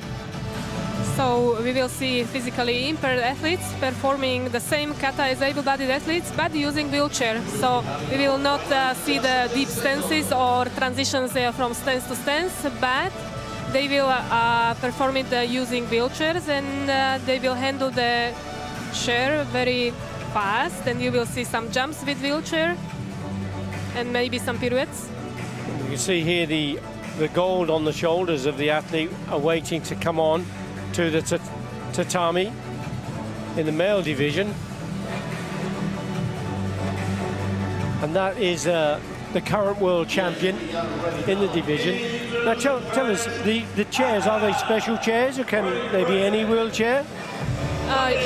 Usually these athletes have the special wheelchair only for competition, but some of them they use the same wheelchair for daily life and also for competition because it is not very cheap equipment. No, of course not. But what about stability? See, there are no support wheels on the back of this particular wheelchair. No, these guys, they don't have anti-tip wheels because they are enough skillful and they don't need to prevent the fall down, the backward fall. And they have a low back on the chair. Yes, they have a good stability in the trunk.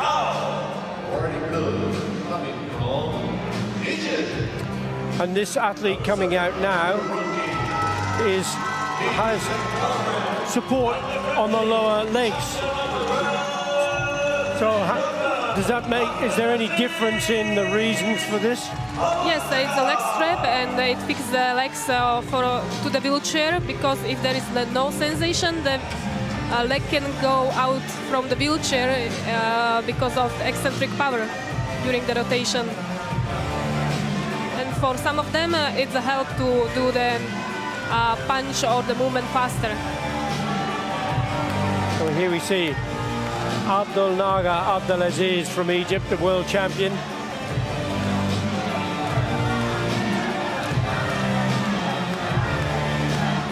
Now in training, I've been present when they're practicing, and to get simulated jumps from a kata, they lift the wheelchair. Yes. How on earth they manage to do that, I have no idea.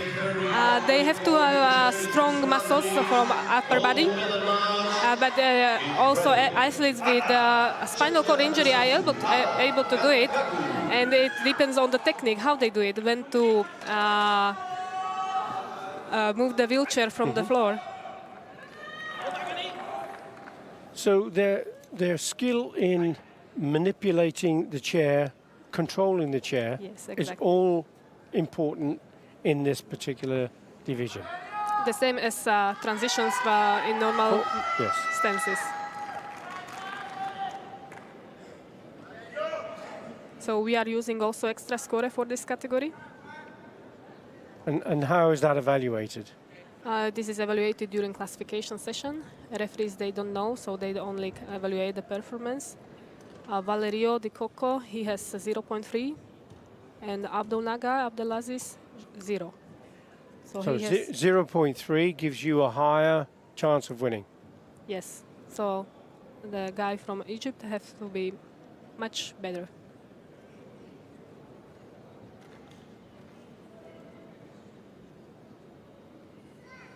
And are the evaluation for the categories done before the athletes come to the World Championships, or are they done here at the World Championships? The new athletes are classified at the championships they register for, but those athletes, they competed before, so they are already classified,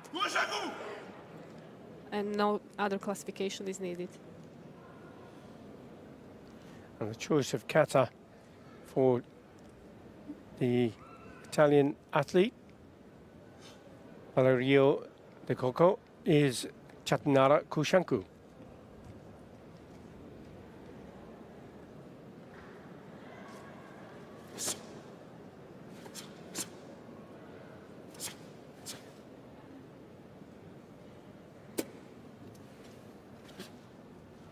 So he used also brakes to prevent the moving of the wheelchair.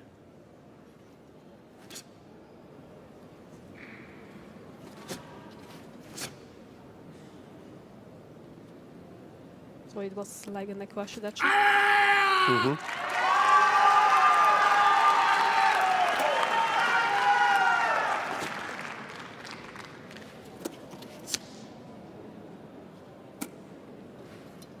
So you can That's hear a good view. You can see from the top. You can see the rotation in the chair. There was a simulated jump or simulated kick. Well, he's so fast. Very. So precise. Look, he's using brakes very fast.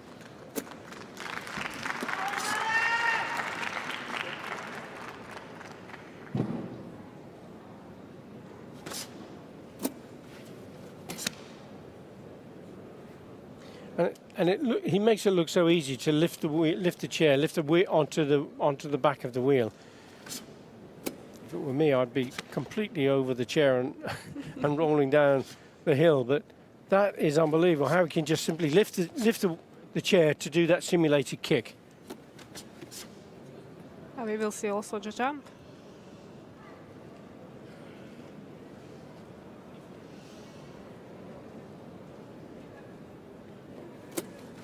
And so recognize the techniques and recognize the kata. Just kick, and now we will have jump. Let's see how he will do it.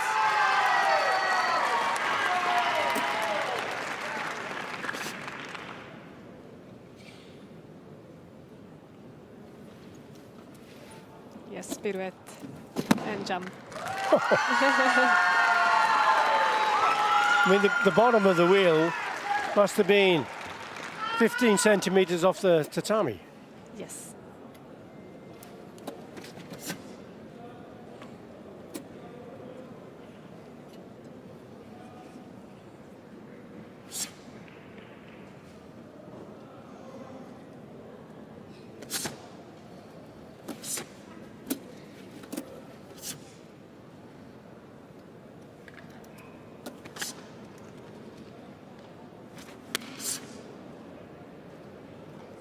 Very strong arm techniques.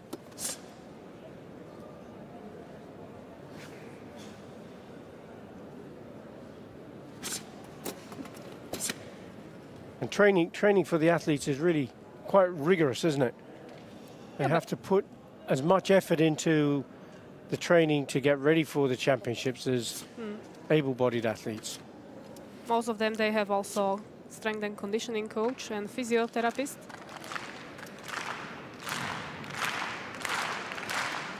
This is the simulated jumping front kick.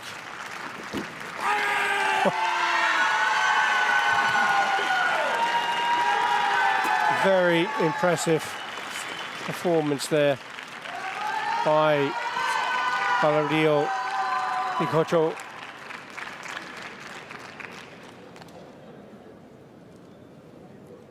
Some of the team from Italy looking on. That's the bow, completing the kata, Chatnara Kushanku.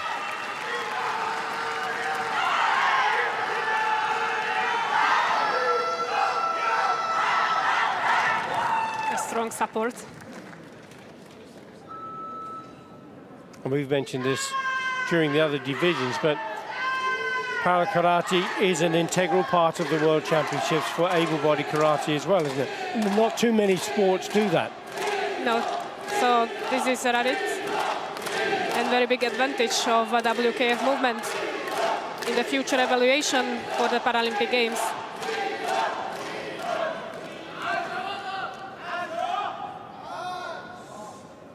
And now an equally difficult kata to perform.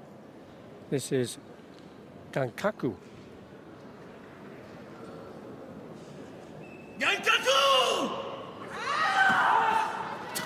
Oh, it was fast, strong. And we will see also side kicks. Wow. Oh. This is a very good control of the wheelchair. Abdelaziz Abu El Naga.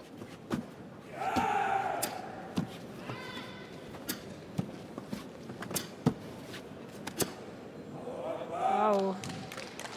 Incredible. The control of the chair and the upper body strength. Gives every reason why those gold embroidery are on the shoulders of this athlete.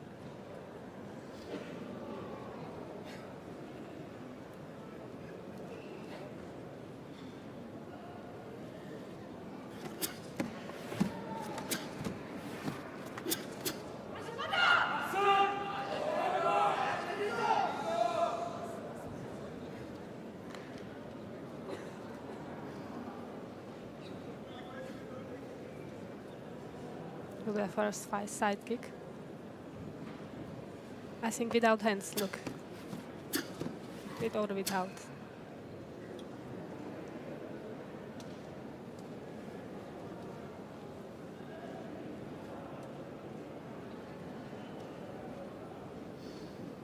Now the hand position in Gankaku, this would be where the athlete would be standing on, would go on to one leg and bring it up very slowly, and then do a high side kick. Yokogeri without arms, look. Oh.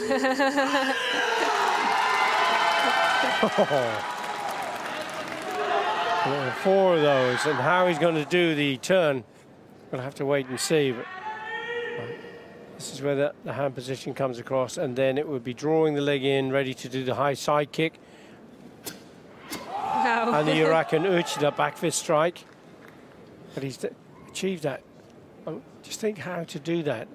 Transfer you've got to have complete control and feel of the gravity of the body. Completely at home, as though the chair was part of you. Yeah, but he must move the chair also with his weight, so it is very difficult. He must be very strong in the upper body.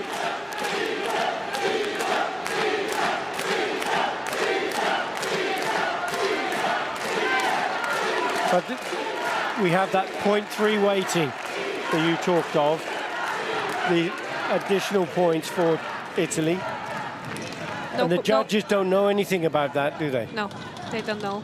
0 points for Egypt and 0.3 for Italy. Let's see if he beat it.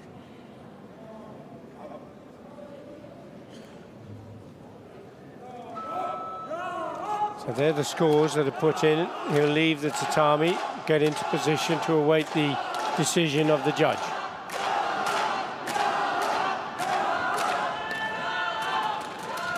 Egyptian team.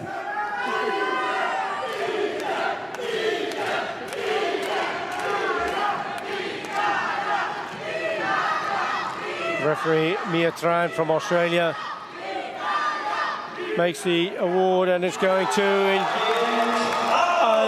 consecutive world title.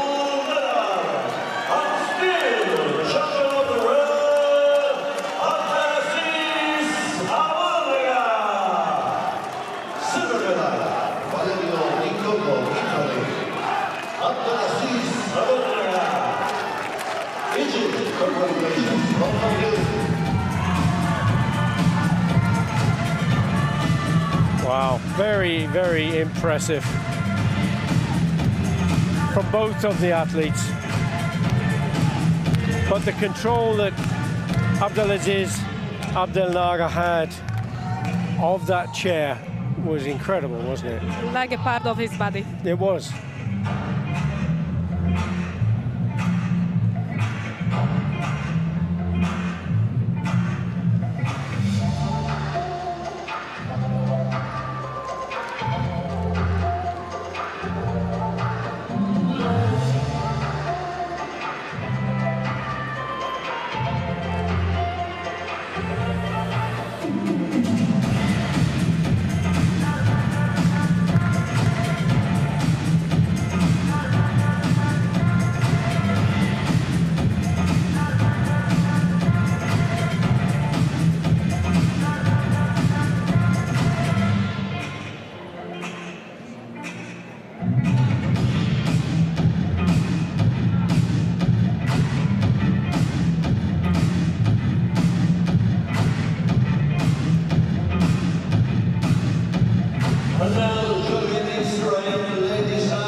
The wheelchair user female category K30.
See the emotion on her face as she's coming out.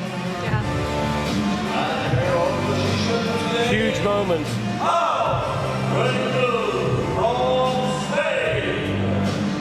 She's the number one on the road ranking. Twice undercurrent European champion, the current undefended champion of the world,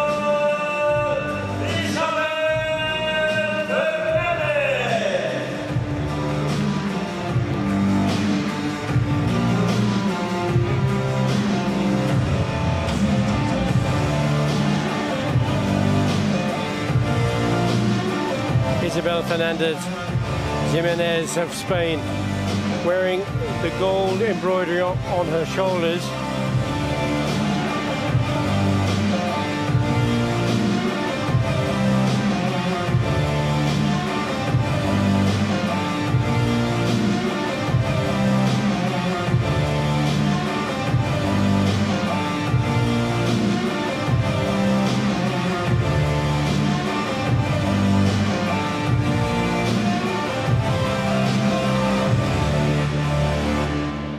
The female K30 category for wheelchair user athletes gold medal match is ready.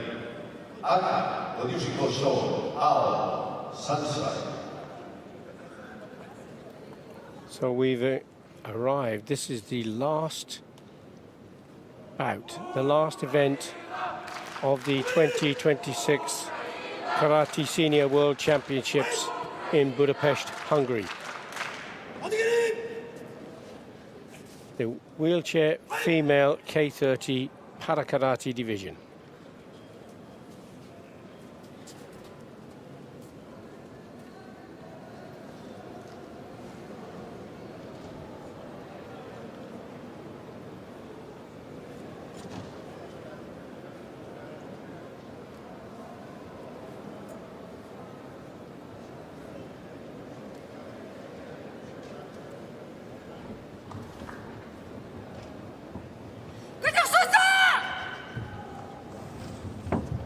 Narek Arapetian performing Goju Shihosho.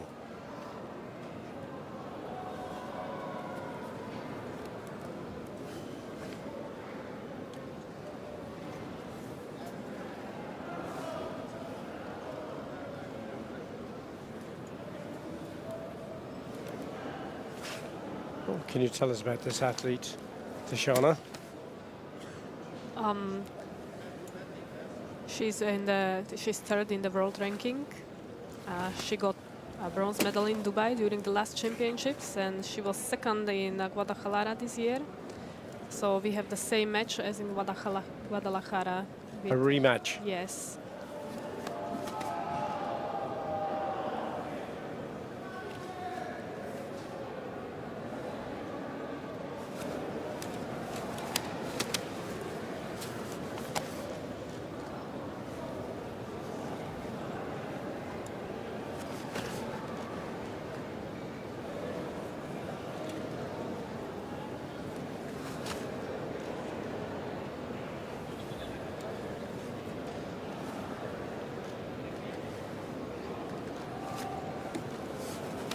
It's also difficult kata for the transitions.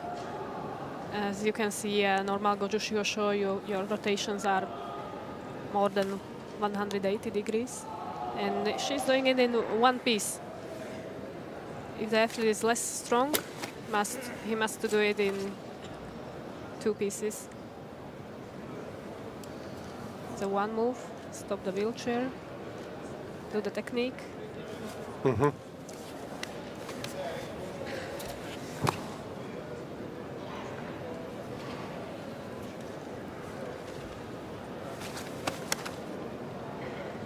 Very quick upper body movement.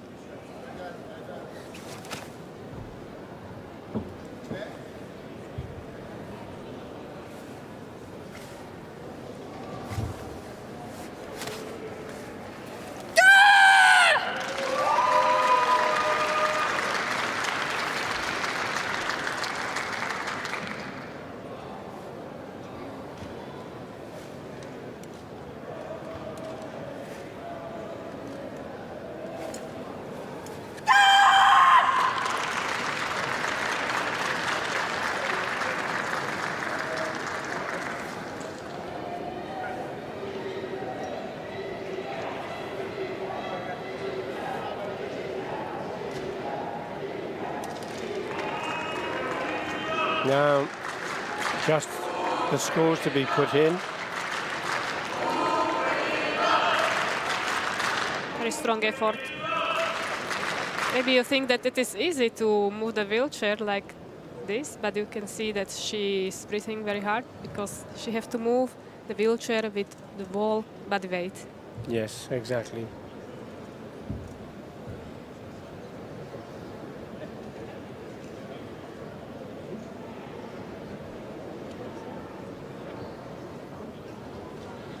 See the heavy breathing that she's putting in and how much effort she put into that performance.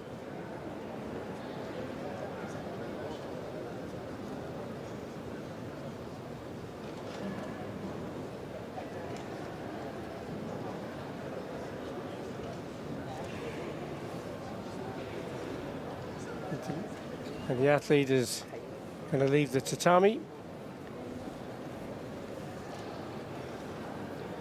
And then we'll have the performance of Isabel Fernandez Jimenez.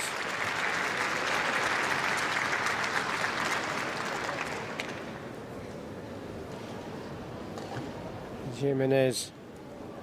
She has extra score 1.3, and Knarik, she has 0.8. Because of the level of impairment. Mm-hmm.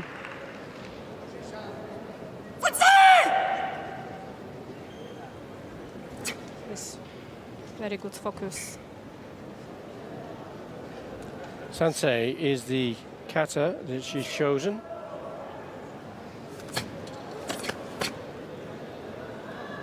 Did I have to do different kata in different rounds or the same kata? Yes, for wheelchair users, they have to use a new kata in each round of the competition. For these World Championships, they had to prepare 3 katas. And then, as able-bodied athletes, they've got to decide which kata they're going to use in the final, should they get there. So the choice of kata is difficult, isn't it?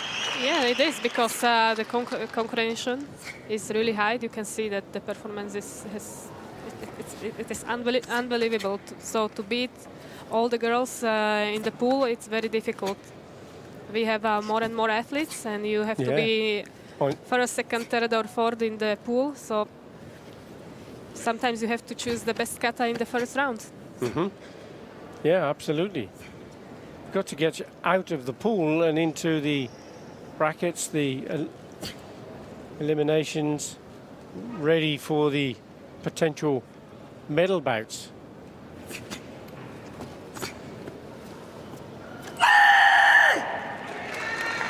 It's a simulation of the back kick.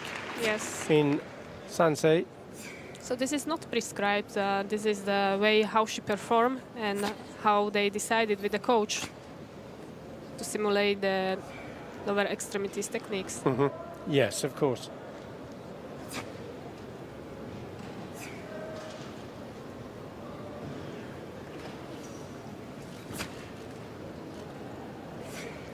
You can see the athlete's able to lift the chair, the simulated jump, or raise the chair like this for a front kick potentially, or a side kick like this.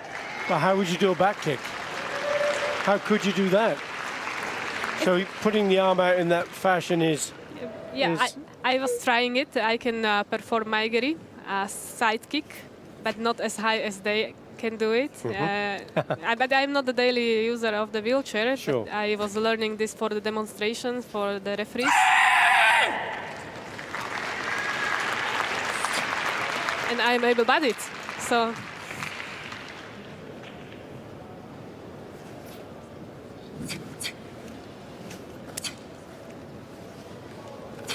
Very precise.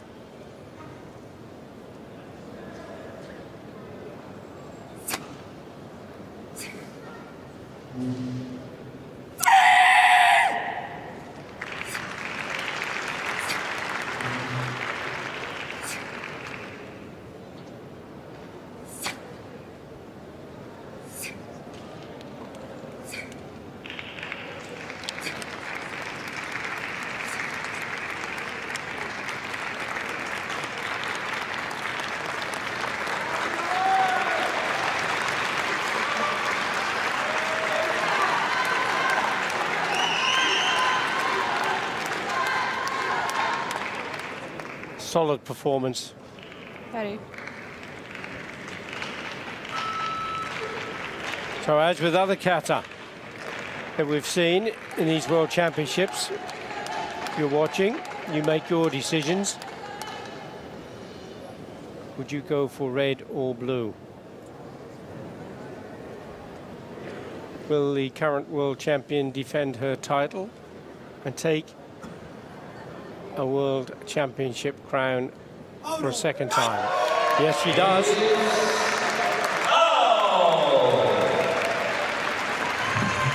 Gold medal and still champion of the world, Isabel Fernandez from Spain. Silver medal, from Ukraine. Congratulations, both of you. It's a pity that Knarik forgot to bow at the end of the kata. Yeah, unfortunately, that is part of the rules, and So she got 0 from the referees as a disqualification. she was under a great deal of pressure, wasn't she? Yeah. She felt, you could see the pressure on her face when she was coming out to the tatami. She was welling up. She was quite emotional. Yeah. It was not easy to perform. Also, legs were shaking. And this athlete's welling up now for a different reason. She's a double world champion. I think 3 times. 3 times, yeah, consecutively, yes. Yes. Madrid, Dubai, and now here in Hungary.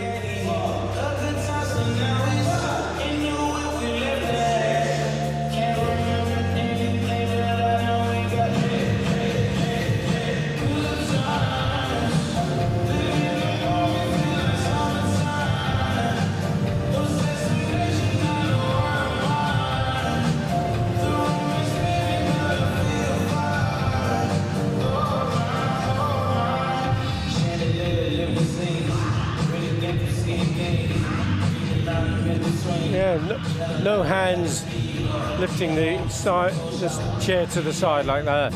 And wonderful.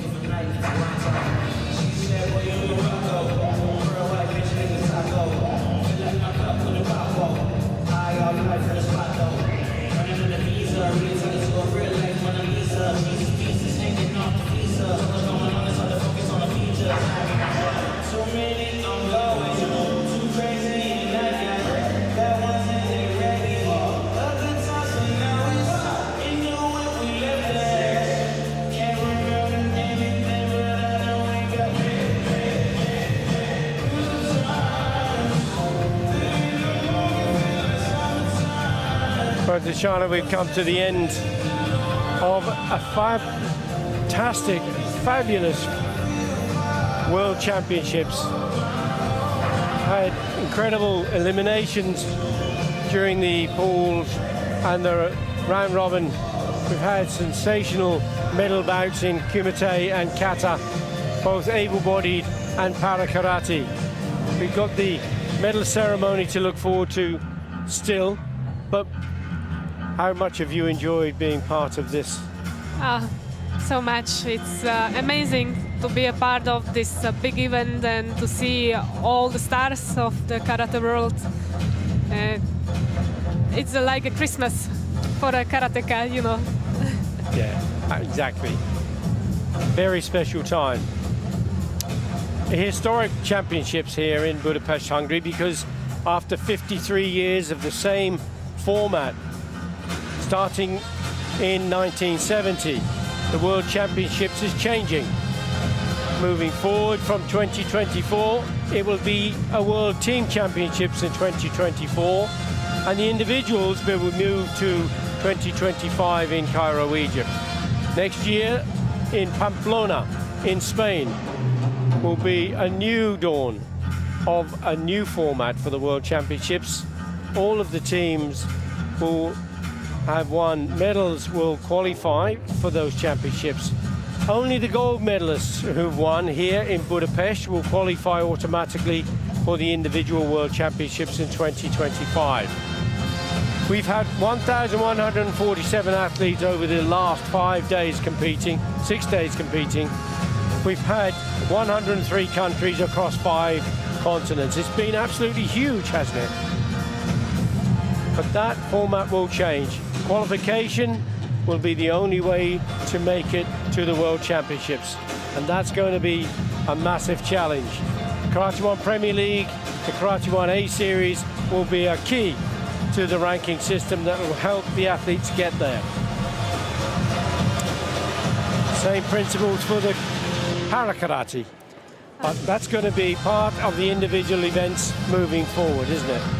No, we will not have a qualification yet. It is still open for development of the sport, and we will have one special day only for para-karate because we expect more participants as today.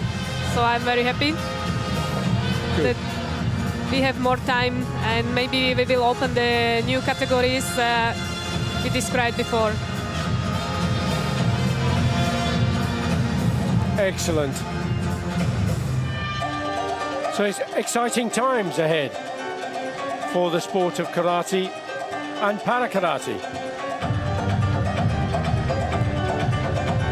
What a wonderful venue this has turned out to be. The organisation for the Hungarian Karate Federation has been exceptional. The presentation has been stunning. We have the award ceremony to look forward to for the para-karate wheelchair divisions, and that will be coming up very soon. So stay with us.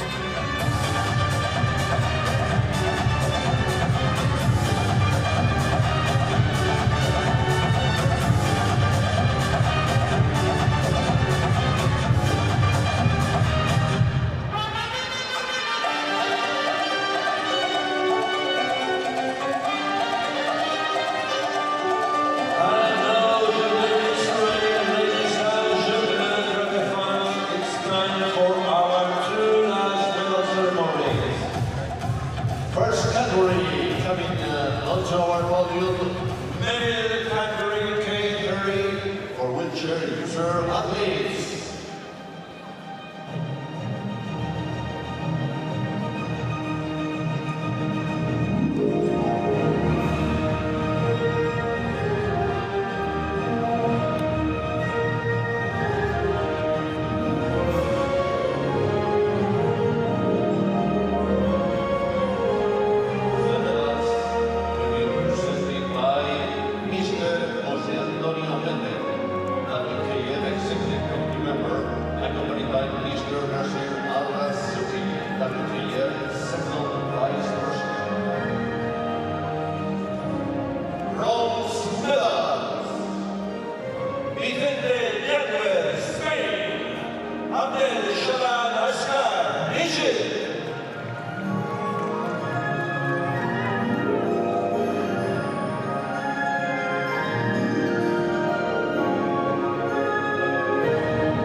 Congratulations, very well done, thank you very much. Let's have a nice picture all together now.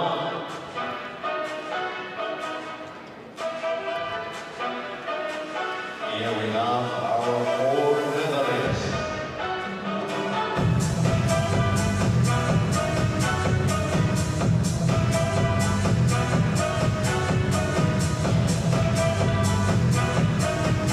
Your medalists for the wheelchair user male K30 division.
Hello, ladies and gentlemen, grand fans, and so with the last medal ceremony after this amazing tournament here in Budapest.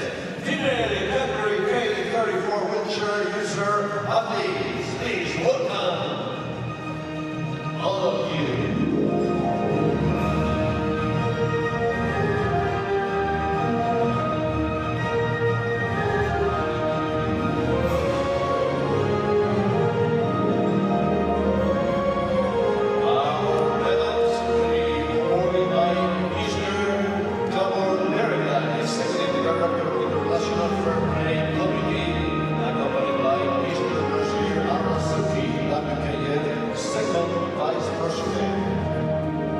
Starting as usual with the bronze medals. Nesrin Kata, Turkey, Virginie Roger, France.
Ladies and gentlemen, we honor the winner with the national anthem of Spain.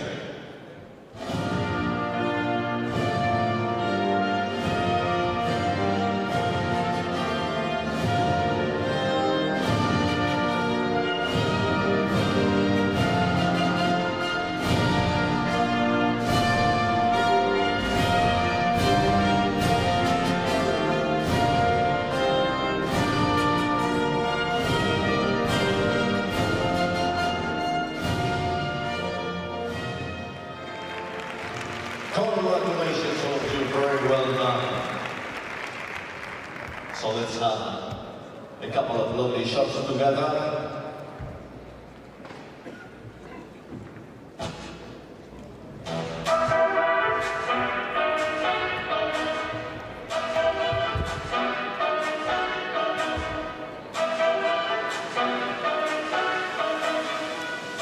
Your medalists for the wheelchair users female K30 division. So, ladies and gentlemen, the female category K34 wheelchair using athletes, medalists, Nesrin Kata, Virginie Roger, Isabel Fernandez. Congratulations, all of you, well done.